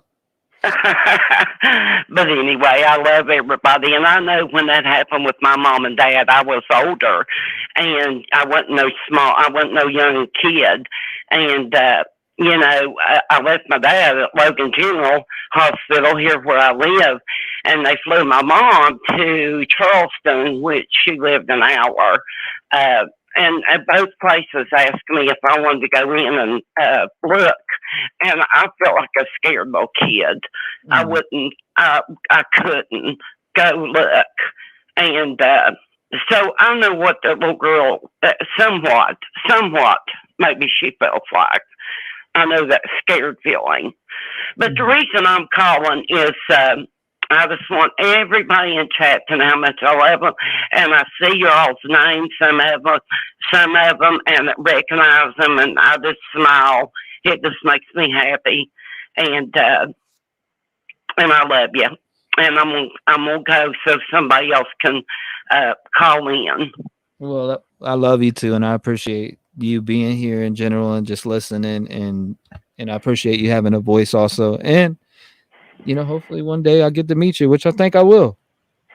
I wish. Oh, I wish I would.